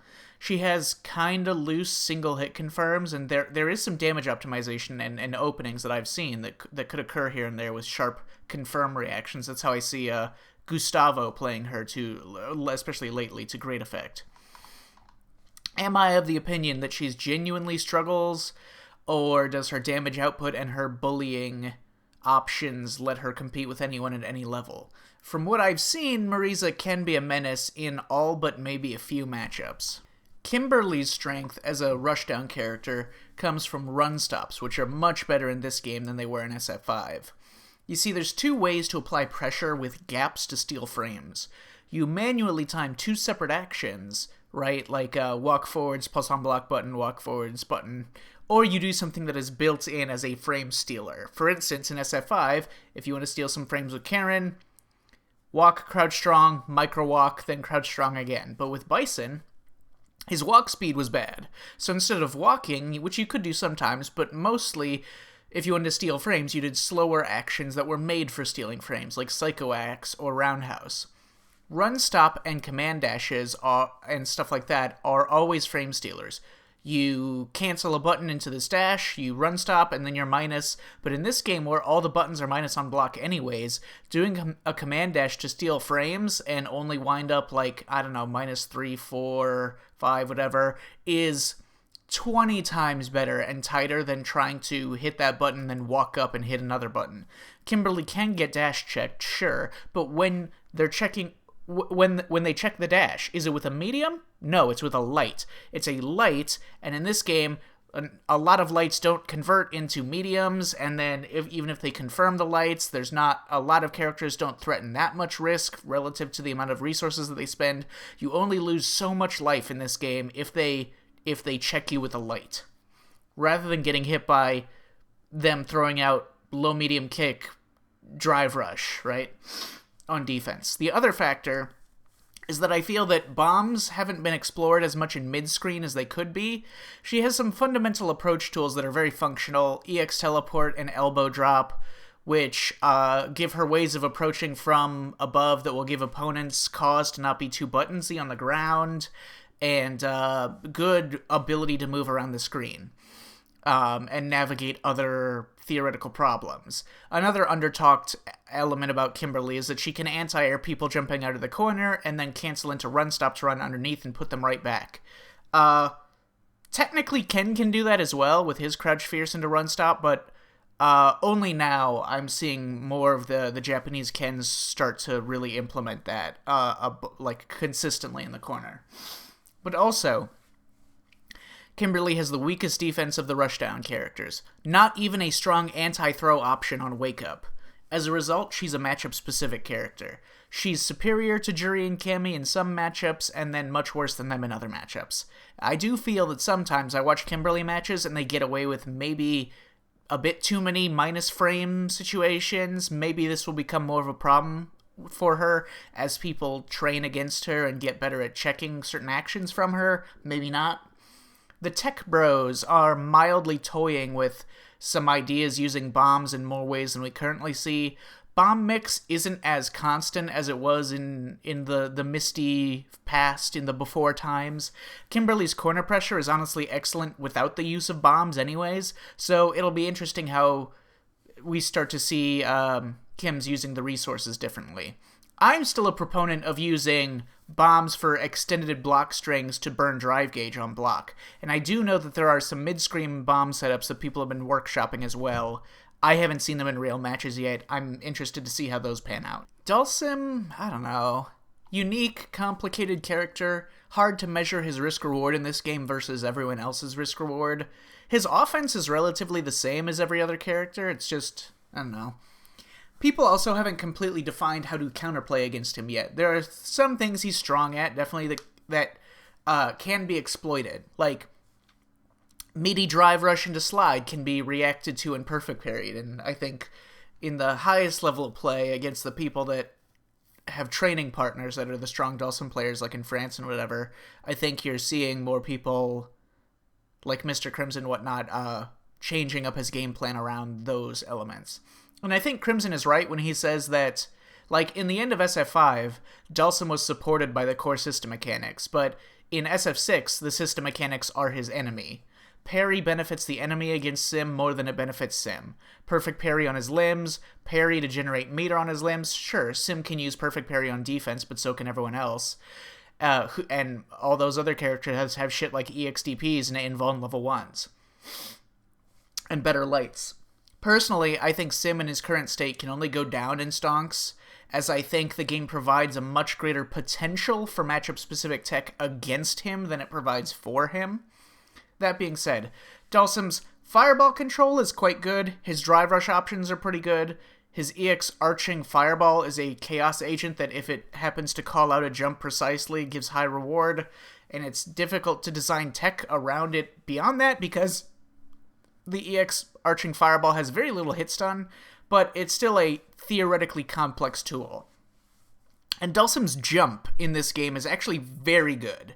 His normal jump arc is decent, and his jump buttons, especially his jump heavy punch, have great hitboxes, and jump fierce is insanely plus on hit or on block, even from the apex of his floaty-ass jump, which gives him evasiveness to the capacity to land high damage while wasting time. Now, right now, more of the strong Dhalsim players in Europe and the US and Japan are all experimenting more in matches with awkward jumps and floating way higher up in the air at near the apex of his jump, and then floating or coming down with jump fierce.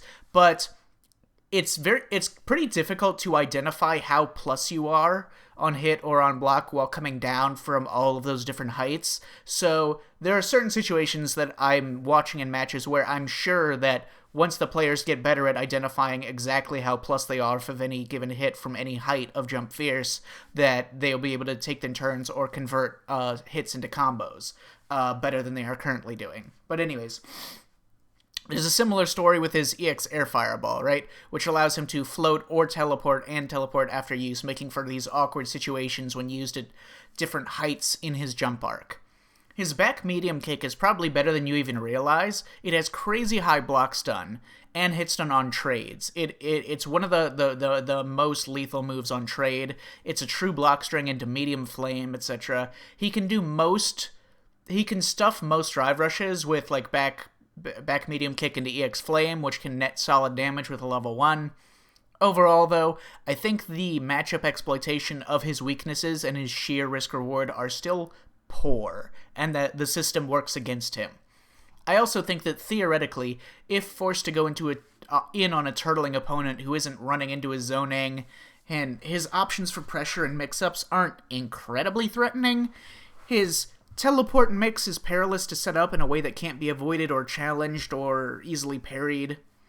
Okay, one tiny theory that I will say in Dulcim's defense is that the difference in this game between getting hit by one combo that does a lot of damage and getting hit by 4 separate strikes that add up to that same amount of damage is that when you get hit by different separate strikes that all or most land as punish counters, they take away a lot more drive gauge, whereas combos obviously don't do that.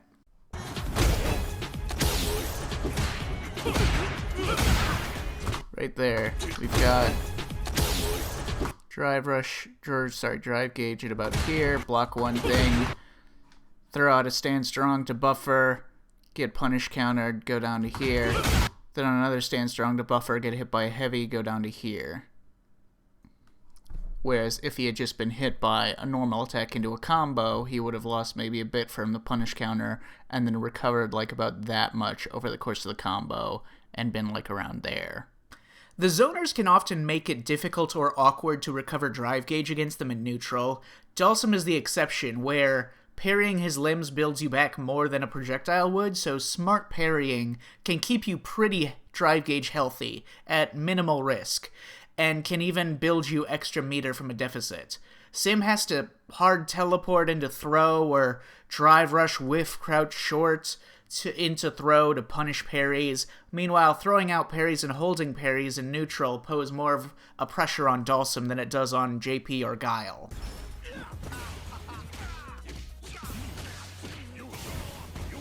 So, check this shit out, right? So, I think the Zoni characters, Guile, JP, and Dulcim, I think that JP and Guile are very deadly when you're in burnout. JP, because he's constantly doing special moves that do a lot of chip damage, departure, spikes, and fireballs, and also when he has access to level 2, and some of his up-close pressure gets better when he's in burnout. Guile takes mostly advantage of it from Bazooka Knee and Drive Rush Bazooka Knee and some other stuff, but his booms don't do as much chip damage, so it's not as threatening as when JP has it. Dulcim gets the least value out of you being in burnout, and I think that in some of the ways, so like look at this guy, like 5th rank player, currently in the current season or the current batch or whatever it's called, playing against YHC Mochi. Okay, so he did a non-confirmable move. He just did immediately roundhouse, got counter hit, so he's plus, and he just did stand strong, drive rush, right? Just go for it. Just fuck it. Just go for it. He does drive rush, stand strong, and then he does stand strong, drive rush again. Immediately burns himself out. Why? Because he doesn't give a shit about the... Dulcim can be threatening when you're in burnout only if you're in the corner, because then he can do his fireball loops, his up fireball loops, and he can just do those over and over, and then he can DI and wall splat you. When you're in mid-screen, or when you're just not in the corner, like, not a ton of, actual threat. See, he just did that. He didn't even have meter to go into a drive rush to keep himself safe. He's just going for it.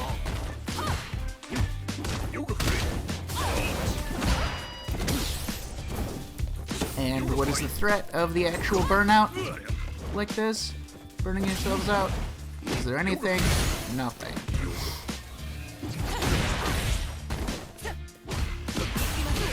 And then immediately, any close range situation, immediately stand strong, drive rush. Burns himself out on combo that didn't even kill. And he didn't even spend level 1.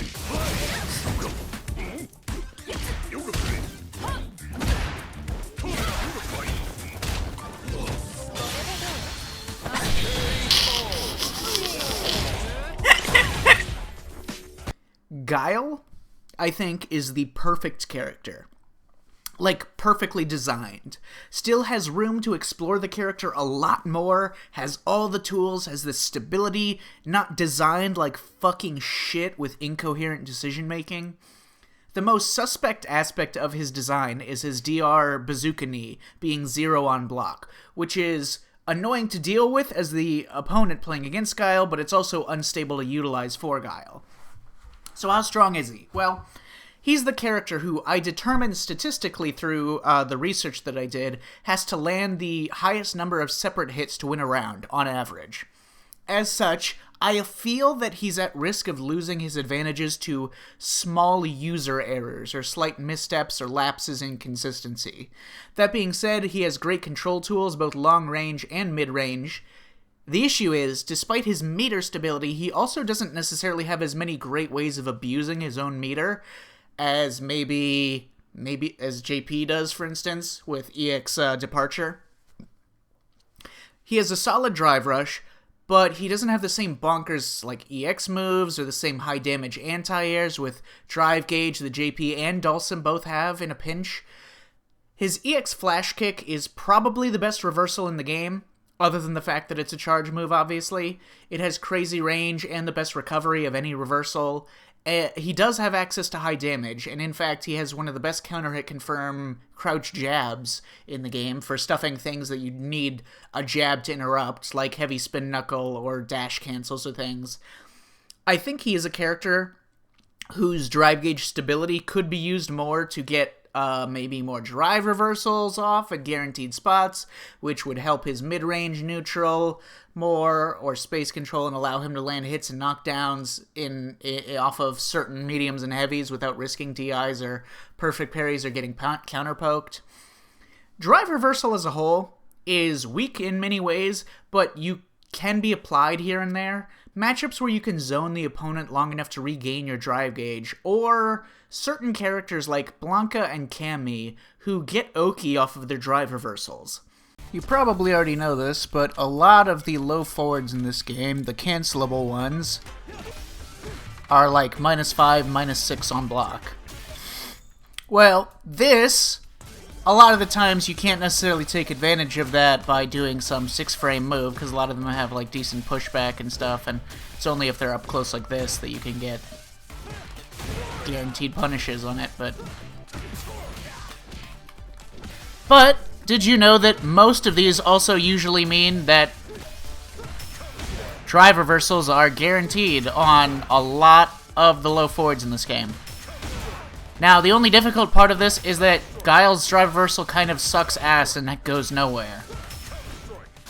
So, I've taken the liberty of measuring all of the things that you can guarantee drive reversal. One thing that you might not know is that a lot of fireballs you can actually guarantee drive reversal. It depends on your character and their drive reversal range, but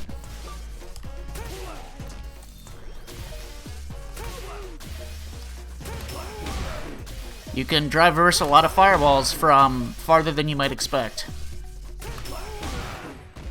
So, I've taken the liberty of recording all of the things that you can drive reversal guaranteed, or, you know, as guaranteed as they are. Luke, stand heavy punch, back heavy punch. So anytime he does drive rush, back heavy punch, you can drive reversal that. Crouching medium kick, light sandblast, charged heavy knuckle like most people do.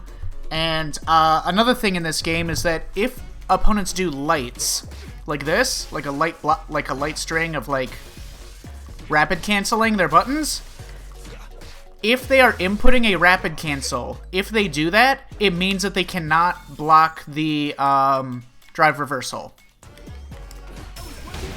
So if I do crouch short, crouch jab, or something like that, the drive reversal is guaranteed on the hit. I can't block it.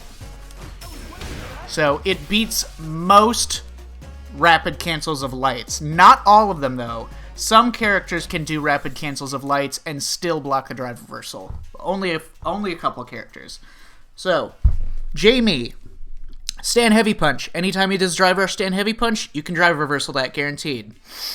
Especially since it's not special cancelable on the hit that will actually hit you. Stand heavy kick. His Rekka, his palm, crouching medium kick, forward heavy kick, his overhead. All the overheads in this game guarantee drive reversal points. And his, a lot of the target combos. So his standing light punch target combo, once he's into it, he can't stop. He can't do anything to block the drive reversal. For Manon, stand heavy kick, stand heavy punch, back heavy punch, stand medium kick, her overhead special, and her spinning kick, her spin into the kick follow-up that goes through fireballs. For Kimberly, her stand heavy kick, her stand heavy punch, her crouch heavy punch, so people do drive rush, crouch fierce into run cancel for the plus on block.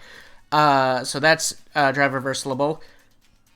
The difference is that some of these characters have more drive reversal baiting options than others, so Kimberly can cancel most of her buttons into teleport, and that will allow her to slip underneath. I'll talk about that in a second.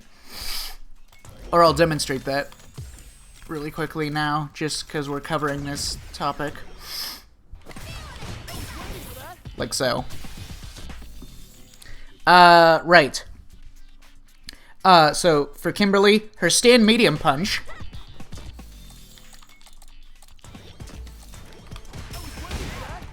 And the target combo.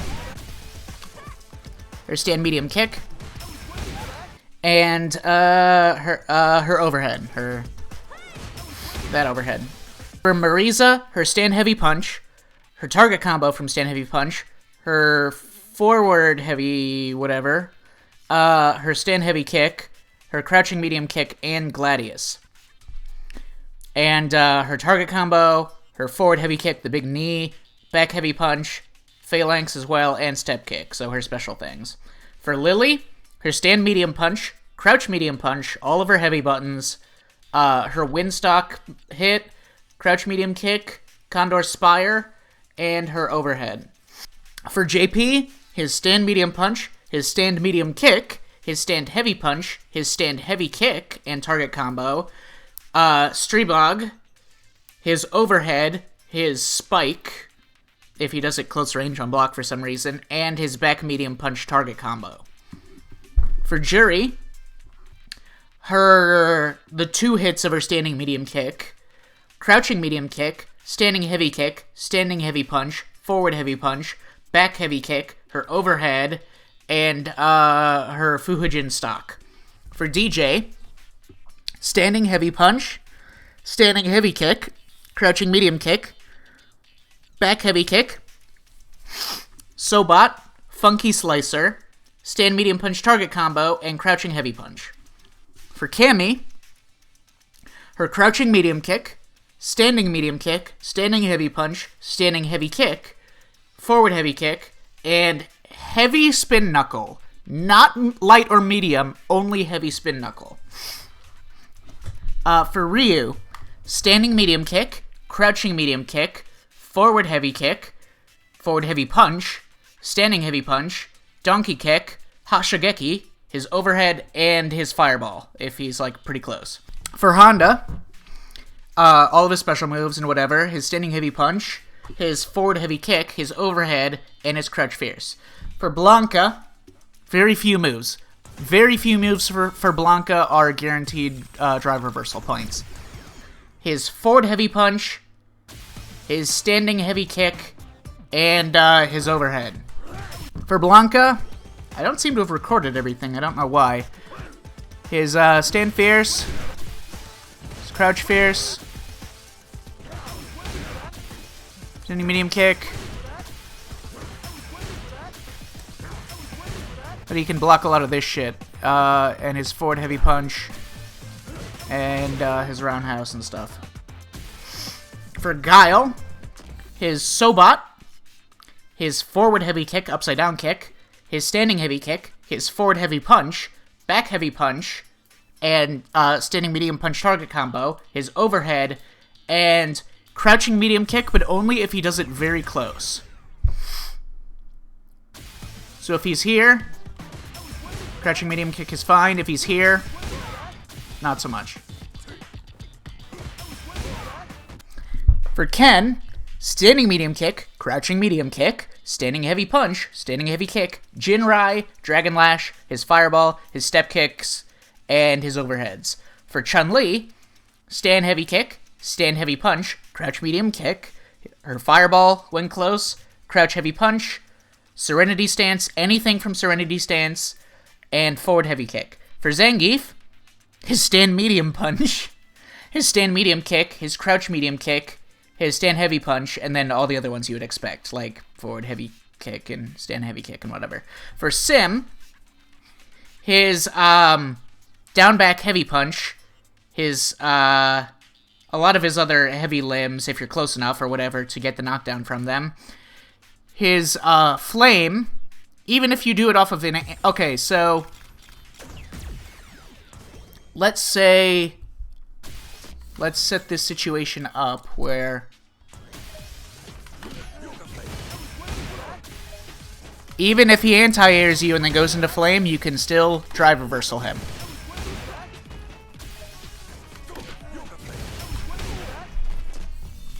So, all of his flames, his fire on block, his back medium kick, and his back medium punch, and his down back medium kick, etc. Yeah, there's also this funny situation where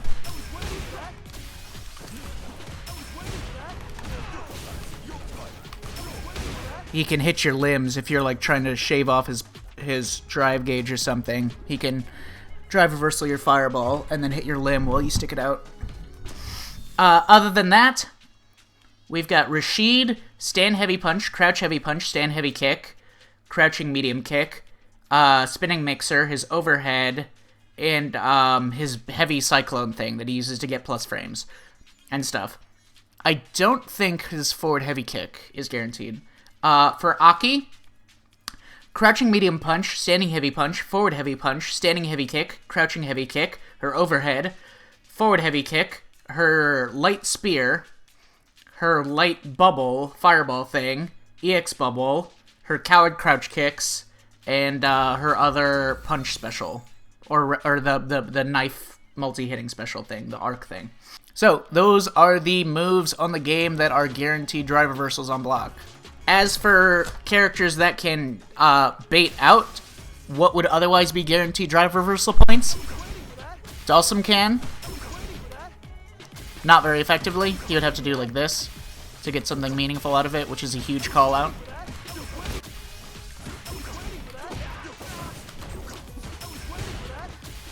If you get the right, like, close range spacing, you can do forward float and get over some of the drive reversals.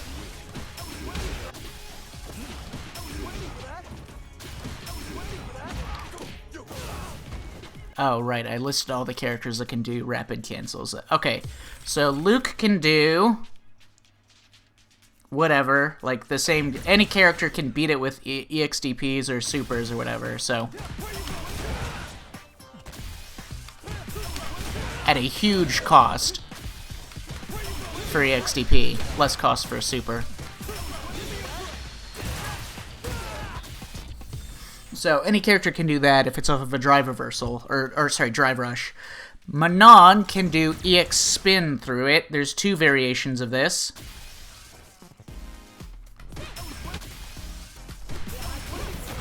So she can do that. She can do that.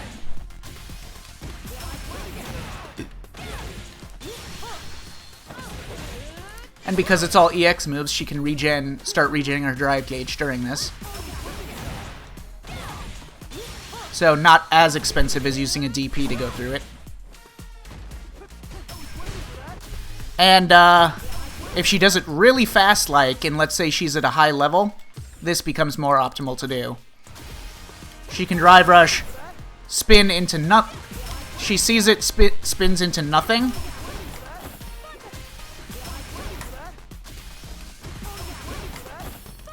And then, if she does it fast enough, punish, counter, command throw.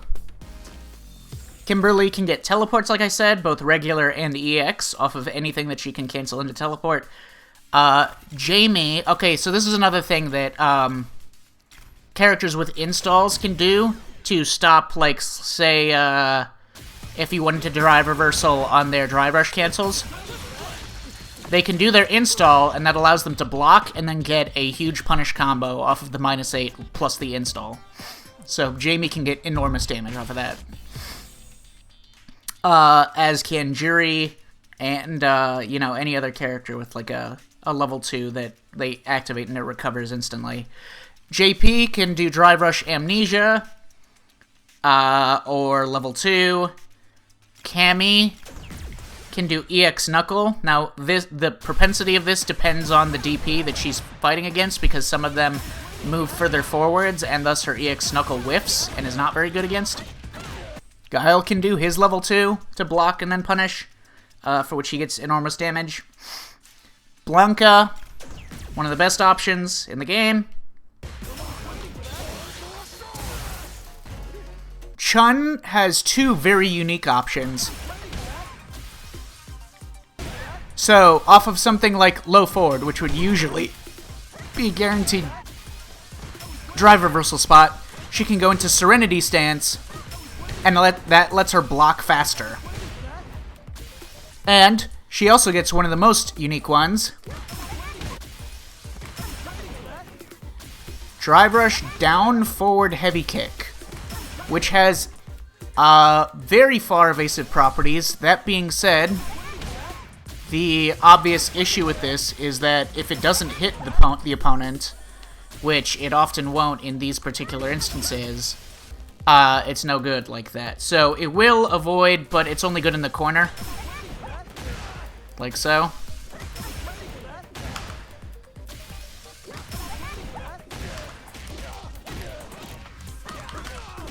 Etc. And then Sim, like I said, can do teleport and float if he's close enough.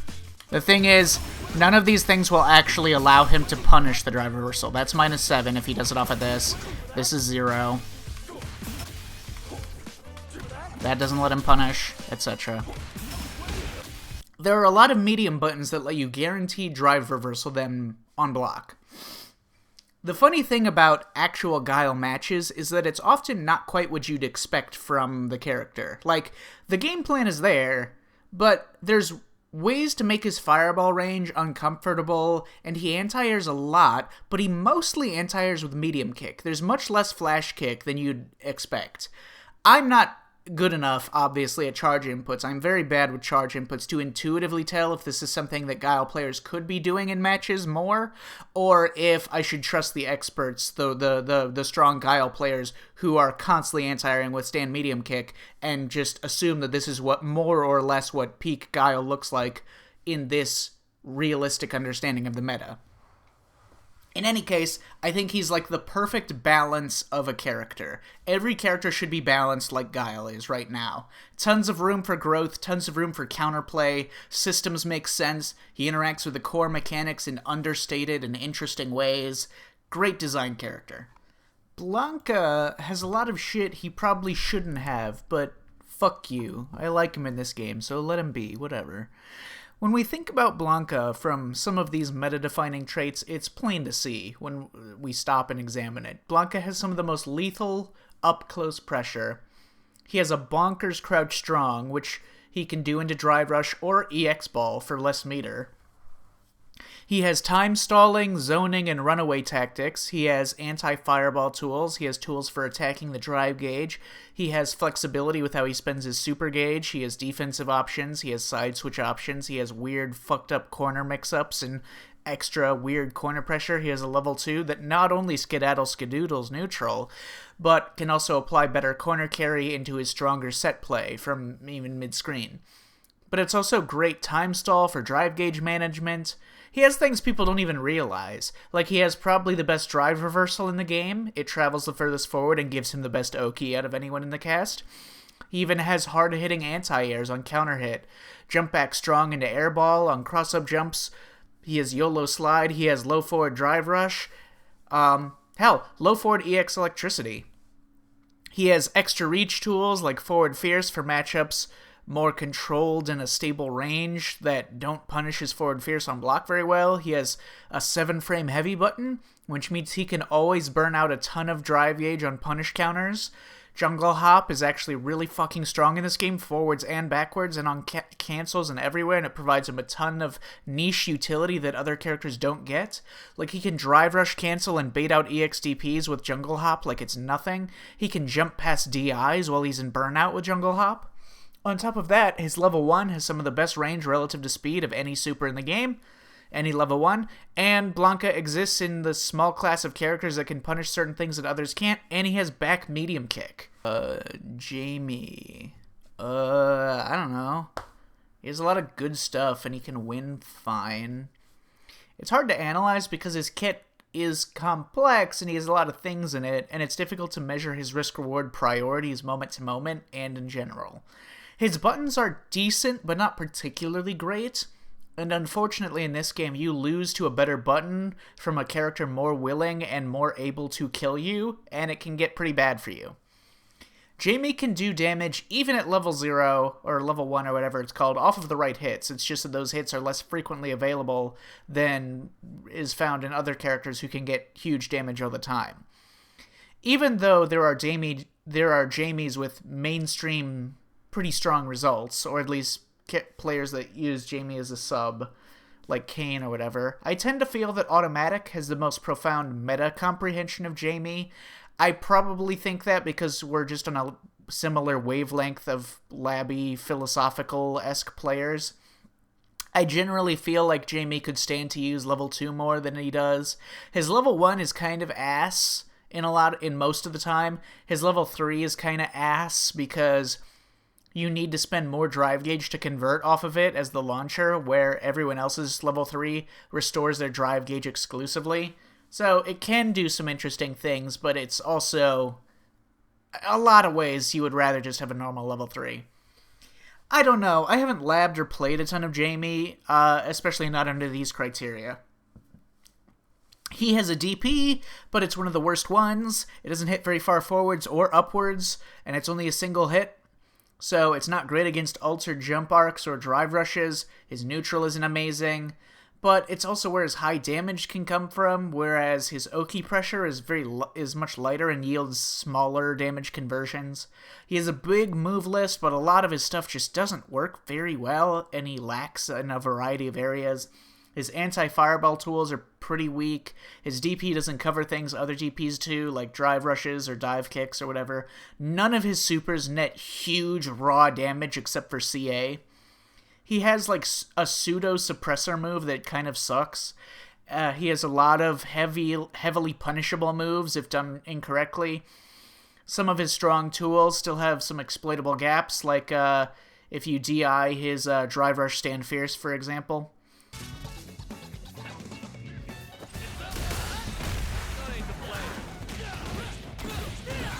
He lacks some utility like side switch combos off of random limb drive rush or perfect parries in mid-range. He has some anti-air dead zones. He also has the gameplay shittiness of that it's hard for him to get drinks too close to the corner, like even when he's cornered his opponent, because his drink Rekka is negative on hit, and his enders usually rely on knockbacks in mid-screen to grab his drinks, usually at -11 in mid-screen.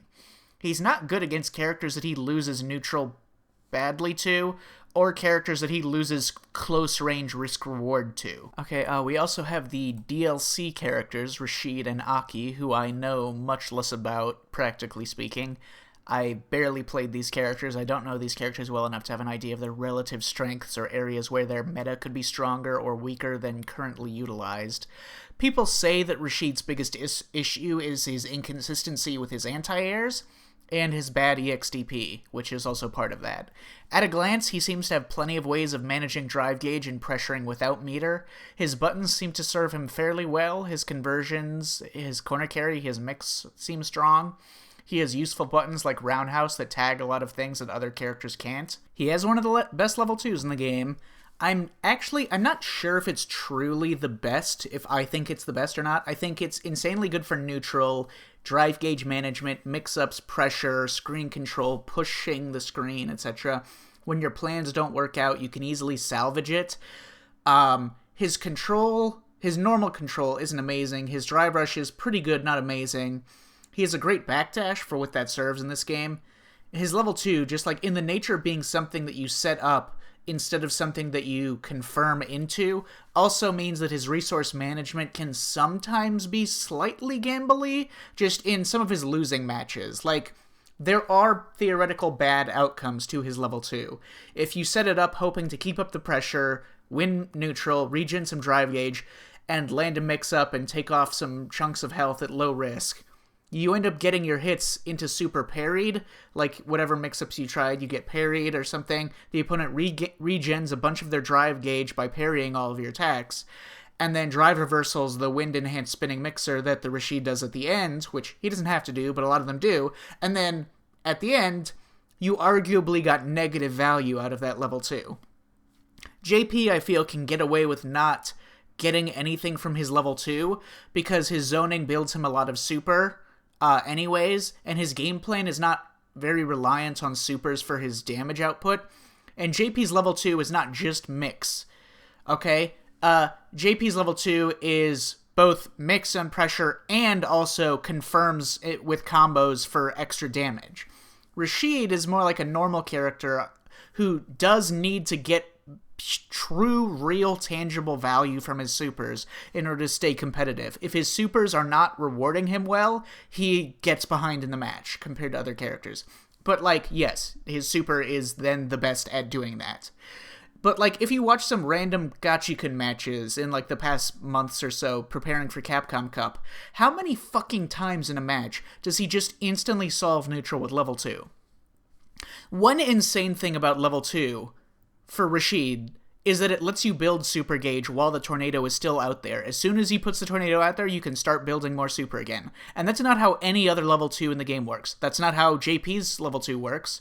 So, a Gachikun match will have him be at like 3 bars of super, he'll level 2, instantly win neutral, he'll get the corner, he'll land like 3 throws and an overhead through the control of this level 2, and he's basically already built back another level 2 by the time it's done, which he will use if he feels the need to win neutral again or recover drive gauge. Like there's times where he'll be like really low on drive gauge in the corner and he'll just do level 2 and do nothing with it and just sit behind it while he regens like 2 bars of drive gauge. Under these criteria, he has good buttons for slowing down matches, pretty good buttons. He has strong utility all over the place. His fireball is kind of whack in this game. It was much better in 5, but his movement and range is still solid. From what I watch of his matches, he builds a lot of super with his corner combos. I do think one thing that I haven't seen yet from him is that, like, every character gets some sort of counter hit buffer in neutral to check buttons and drive rushes and stuff. Like, Luke's big-ass crouch strong combo is counter hit specific. It doesn't work on normal hit. JP's already do this with, like, stuffing things with low forward EX palm, etc., which is not a natural combo, but it works on counter hit. And Rashid can do low forward EX eagle spike on counter hit. I don't know the character well enough to know if that provides him much meaningful value, but it is an option that I don't see represented a lot. I only see them stuff drive rushes with, like, button into drive rush. Aki, I'm not sure where her game plan is exploitable or not. She has a good drive rush and fireball approach, and fireball at least like getting plus frames in order to throw out a poison puddle or whatever else. She has annoying frame traps, she can force certain actions, high damage generally. Maybe if I took it to the lab, I'd find some holes in like maybe her fireball placements or zonings or cancels. Holes in her zoning means holes in her drive gauge regen. I think her EX slide is extremely strong in a number of situations that other characters don't get. It's kind of like an Akuma teleport, but faster. And if it side switches, it can't be punished with a strike. Her sweep is a strong whiff punish button. Her burnout pressure is strong, but burnout is hard to quantify necessarily because burnout is always the result of both players' choices throughout a match. You can't rely on burnout as a fundamental game plan of your character unless you get the opportunity within a round. Is burnout an indication of a risky but deliberate strategy of gambling, or is it a mistake, or part of the pressure that puts them into burnout? I tend to think burnout occurs in most instances because of resource management errors from the players. But burnout can happen even if you're trying to be smart about your meter and you don't make any clear errors. In any case, Aki is one of a few characters who get consistently good Oki without spending any meter. She has tools to harass people's drive gauge on block with towards roundhouse, and she can provoke impatience. She has frame traps with her specials, especially like Stand Strong Fireball into the whip follow-up. Better record than Jamie gets. Her level 2 has some unique reactionary value as well against fireballs. Overall, perhaps there's a way to beat her more soundly, but I think she can generally make a lot of situations risky for the opponent to do the wrong thing with her high damage output and her consistently good Oki and stuff. One thing that she's really good at is drive rush checks, because her best button, generally, for stuffing things in neutral is Stand Strong. Counter hit converts into coward crouch kicks. So it is a beautiful, meterless, solid damage interruption in neutral, and it gets even more extensions if they're poisoned.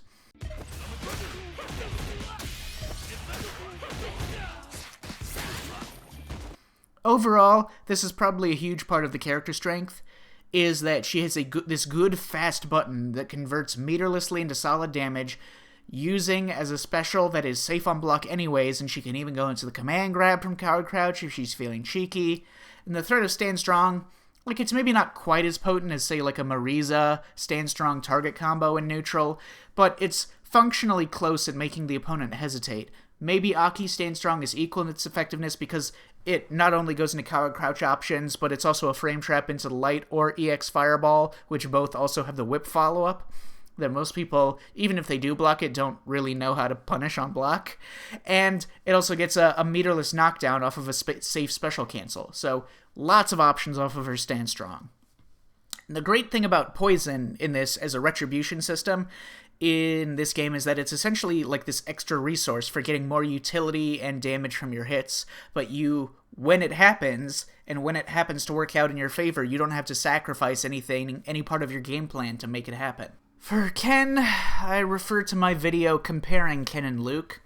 Ken is, easy, straightforward. He has a powerful corner vortex, convenient side-switching tools. His level 1 side-switching is fantastic. A simple array of very powerful buttons and footsies, many ways of pressuring that don't cost drive gauge, many ways of playing. He has buttons for every range imaginable. Now, is it better to win via neutral and only land huge damaging hits, like with a Chun or a Luke or whatever, or is it better to win via this brutal corner situation that might yield more risk of backdashes or jump outs or mistakes or perfect parries or DPs? And supers that will, flip the script on you. Ken's simplicity and the sheer universal effectiveness of his basic tools makes it easy to convert off of any stray blows, easy to know what to do, and in a way I think that is also valuable in a game like this. He maybe gets like a little zoned in some matchups, and maybe loses risk-reward interactions with some characters like Luke or DJ. He could theoretically make the wrong choices that let his opponent come out on top, like they could walk up and block his low forward buffer and then drive reversal his drive rush cancel, and things like that. But after that, the opponent still has to win neutral, and Ken is very solid when just controlling a certain level of mid-range space. His buttons are very frustrating. They're shockingly good at killing space. I mean, what is there to say about Ken that hasn't already been said? There's no magic formula that will suddenly explain Ken. He's just really good and has all the basic tools a character would want in this game. Even if, as I've said before, like a unique element of Ken is that, unlike basically every other character in the game, Ken players almost always do their lowest damage routes in mid-screen and opt for corner carry instead of damage every single time. But even if people eventually decide that the risk-reward isn't worth putting the opponents in the corner and not taking max damage in mid-screen all the time, of giving certain characters closer access to some of their win conditions, etc., Ken is still a character that could do large damage in mid-screen and take lighter Oki. They just choose not to play in that way. He also doesn't lack for any speed or range of button. He has super long, fast heavies for space and whiff punishing. He has Fireball, he has Step Kick, he has Dragon Lash.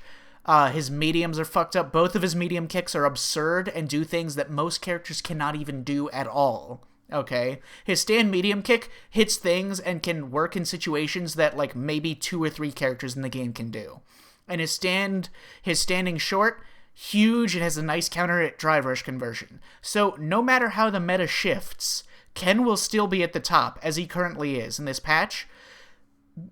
There are at least, like, magical fairy tales that we can tell ourselves about how or why JP or any of the other characters might drop on the tier list. Like, oh, maybe there is a way to beat JP. Ken is eternal. There is no alternate universe where he has an exploitable weakness. No matter how the meta shifts, he has plenty of tools to play in that way as well. Chun maybe can't pressure as meterlessly as some of other characters or neutral skip as meterlessly, but she can encroach on awkward space in a non-punishable way with Hosanshus, etc. But other than that, it's tough to compete with Chun. Every offensive tool you could want, 100 different overheads with different functions. I think Chun-Li could probably get away with a lot more drive rush raw overhead, personally. Strong neutral, strong zoning, fireball approach tools, baller anti-air damage, huge super build on combos, huge utility, massive corner damage, drive gauge flexibility in combos, some super flexibility, not as much as some other characters, but still strong super flexibility. Arguably the strongest anti-throw tool in the game, safe on block instant air legs, meterlessly into a full combo, doesn't even need punish counter to do the combo. Hosanshu, great tool in neutral. She has shit I bet you didn't even fucking know about. She has underexplored and maybe underappreciated buttons like down forward roundhouse, crouch fierce in neutral, etc. Certain instances where back strong it would have been a more convenient or more effective or more damage yielding drive rush cancel conversion. And back strong is single hit confirmable if people, the people who are much better than me get sharper at that. She has matchup specific convenient tools like stand forward anti-air for anything that causes a float state, and of course super high damage when optimized. Most Chuns are not even scratching true optimization for some of their confirms or for closing out rounds. And I think that Chuns could afford to go for super generating routes instead of damage routes in certain cases, since Chun's super gain routes build a really significant extra chunk of that meter. She can even save herself from DI by canceling any button, even sweep, into her Serenity stance, which can go into jab counter DI faster than most of her non-cancelable buttons can recover. I haven't even mentioned her key strength, which is of course walk speed plus stand jab plus her low forward equals asshole-ish neutral, especially with good fireballs on top of that.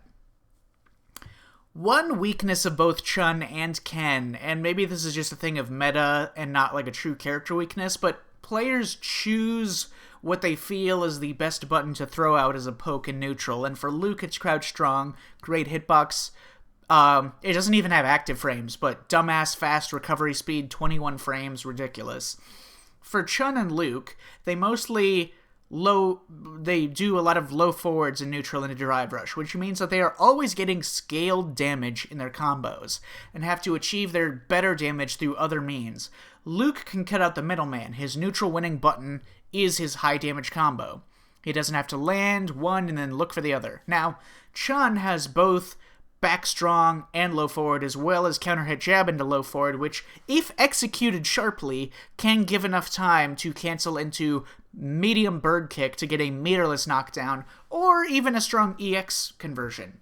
That being said, Chun doesn't have the same close-range pressure without meter, or at least the threat of meter in the same way that Ken does. Chun's jabs are -3 on block, which is some of the worst in the game, which makes them not as good for stagger setups, for stagger steps and whatever, and her Serenity Stance cancel as an option has holes if overused. There's a lot of instances where you can pretty reliably drive impact her Serenity Stance cancels. Really, her pressure is just her doing something modest and then going back to neutral with pokes and her fireballs. In the current meta of the game, I think Chun can probably fight anyone on the highest level, but she doesn't steal neutral the same way as some of these other characters with their bonkers drive rushes, which makes her an interesting outlier. She doesn't necessarily steal turns. Her neutral isn't incredibly threatening in the way DJ or Luke can fuck you up if you make a bad overextension or just slip on a banana peel or something, but her options are consistent and pretty tight. Her management is pretty solid. Her safe jump options are very clean, very good at promoting safe pressures, ways of wasting time, stealing drive gauge, etc., causing errors. Her tool set is handy with things like Hazanshu, her level 2 down forward roundhouse.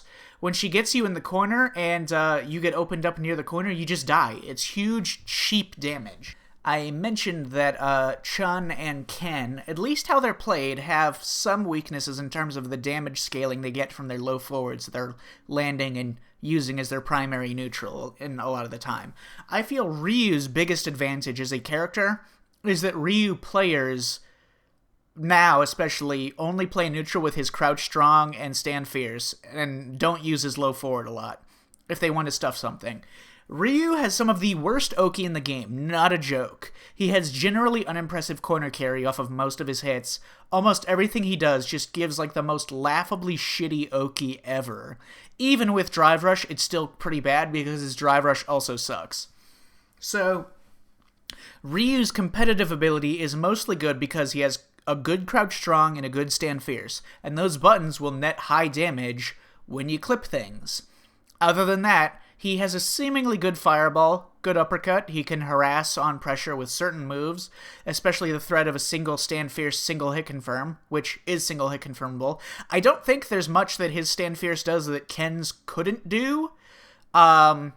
I just feel like Ryu's are taking more advantage of their stand fierce than Ken is, necessarily. But on paper, I think Ken does everything Ryu's stand fierce does and more. He has some augmenting footsies tools like raw donkey kicks, which can change the opponent's sense of what spacings are safe and can even trade through fireballs and other weird stuff. In terms of his lackluster elements, his EX Fireball isn't very impressive. A lot of the characters can get much more from EX Fireballs and how the system works and the fact they win neutral, like Chun, Ken, JP, DJ, etc. They all get some extra damage from winning against a Fireball with an EX Fireball, whereas Ryu and Guile just get a knockdown and the single damage of the EX Fireball. Luke has an extension, and he can get Oki much better from his EX Fireball because he has a much better dash and drive rush. Guile's is also not great in this game, but at least he can set up for his Sonic, whatever it's called, God, what am I blanking? The Sonic Cross. Ryu's Fireball is too fast, and his drive rush is too slow for him to do anything decent after EX Fireball or do decent Fireball into drive rush following stuff. He can do it, but just not very well. Ryu gaining Denjin charges doesn't seem to be particularly powerful, and it's especially unfortunate that Ryu doesn't get to use the non-Denjin versions of all his moves while he has Denjin. So, no fake fireballs, no faster Hashigekis, etc. I feel that Ryu has some other gaps in his play that could get worse from over time. He basically has no special cancels that he can do from low forward that are safe to reversal DI. His donkey kicks can be reactably DI'd from special cancels or in these predictable sequences, and I feel like Ryu's currently get away with a lot of fireballs and fake fireballs, or otherwise trick people into trying to option select his fireball with like parry, but then if they see it's a fake one, they cancel into drive rush and they end up getting stuffed by crouch strong. I think there are better and more effective ways to play against Ryu's form of zoning in this game, especially since damage is universally higher, except the damage of things like individual fireballs, which fail to add up a lot of the time, and there's no chip damage, etc. Ryu wants to trick you into playing against his zoning wrong. He wants you to try to drive rush on a fake fireball and then stuff you with a crouch strong drive rush. Other than that, his fireball shit is just a way for him to kill time. The problem with Ryu's zoning and runaway is that it's not as oppressive as Guile or Dhalsim. Ryu operates much more on vibes and reads than a constant limiting of actual approach tools.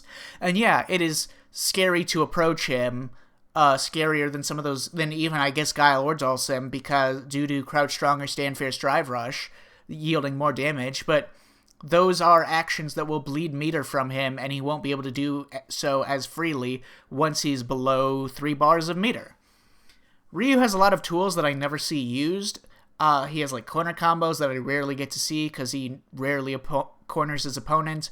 I never see much Denjin, never see much forward fierce, forward roundhouse, back roundhouse, EX donkey kick combos, EX hashigeki, which is just naturally plus on block. Are any of these things potentially underlooked at, or are they all bullshit? I can't necessarily say. I think that in theory, Ryu's game plan operates on, like, sloppiness and footsies more than... Like, his Crouch Strong and Stand Fierce are pretty good, but not as good as other characters' options. I think he loses some matchups quite badly, and I think his style of zoning won't work long-term once dismantled. I actually think that stronger characters like Chun or Ken could afford to just play more like the Ryu players do and use more Crouch Strong and Ken to use more Stand Fierce a bit more for the sheer difference in damage output. But then again, I'm also of the opinion that I think Ken players could do their optimal damage routes in mid-screen more and not always do corner carry. For Lily, I've said everything and more about how I envision Lily within the game systems in other videos. I rate Lily, especially modern Lily, higher than most people do. That being said, Lily can also easily suffer from people learning the matchups and the tech better and exploiting more of the openings in her game plan. And on those fronts, she just doesn't have a great degree of contingencies against proper exploitation of those weaknesses. I'm mostly judging this via modern Lily, which is the version of the character I put the most countless hours into, but modern Lily lacks her overhead, and I feel like her overhead has a lot of functional value outside of just being an overhead, and that gets lost in modern, and would probably be a significant bump to her character to have that. However, I still think modern is a clear sight better than classic. Comparing her to Manon and Zangief, she has solid special cancelable buttons at range, she gets Oki constantly, Oki after command throw and normal throw, she has meterless ways to extend pressure, and a good level 3 that she can very easily combo into to tack on huge solid damage. Zangief and Manon are highly affected by the opponent having an EXDP, because it means they can't do their fake drive rush cancels into command throw all the time, but Lily doesn't have that same problem because all of her drive rush cancels are either meant to be fast and dirty and not reacted to, or heavies that already have enough block stun to let her bait EXDPs anyways. Modern offers a number of extra little tricks and tools that no one else gets to use, and Lily is a unique modern character where 96% of what you see a classic Lily player do could be done in modern. The only thing that you ever see done differently is once in a blue moon, they do a stand jab, drive rush, stand jab, crouch fierce combo, or her overhead, or more frequently you'll see drive rush, back fierce, stand medium kick as part of a combo for extra damage, usually to close out a round. As much as I believe in Lily more than other people do, I also believe in other characters as well. I believe in Kimberly and Honda and whatnot, and I also painfully see the weak points where Lily could be exploited harder or by someone with a better theory of the case for how to beat her.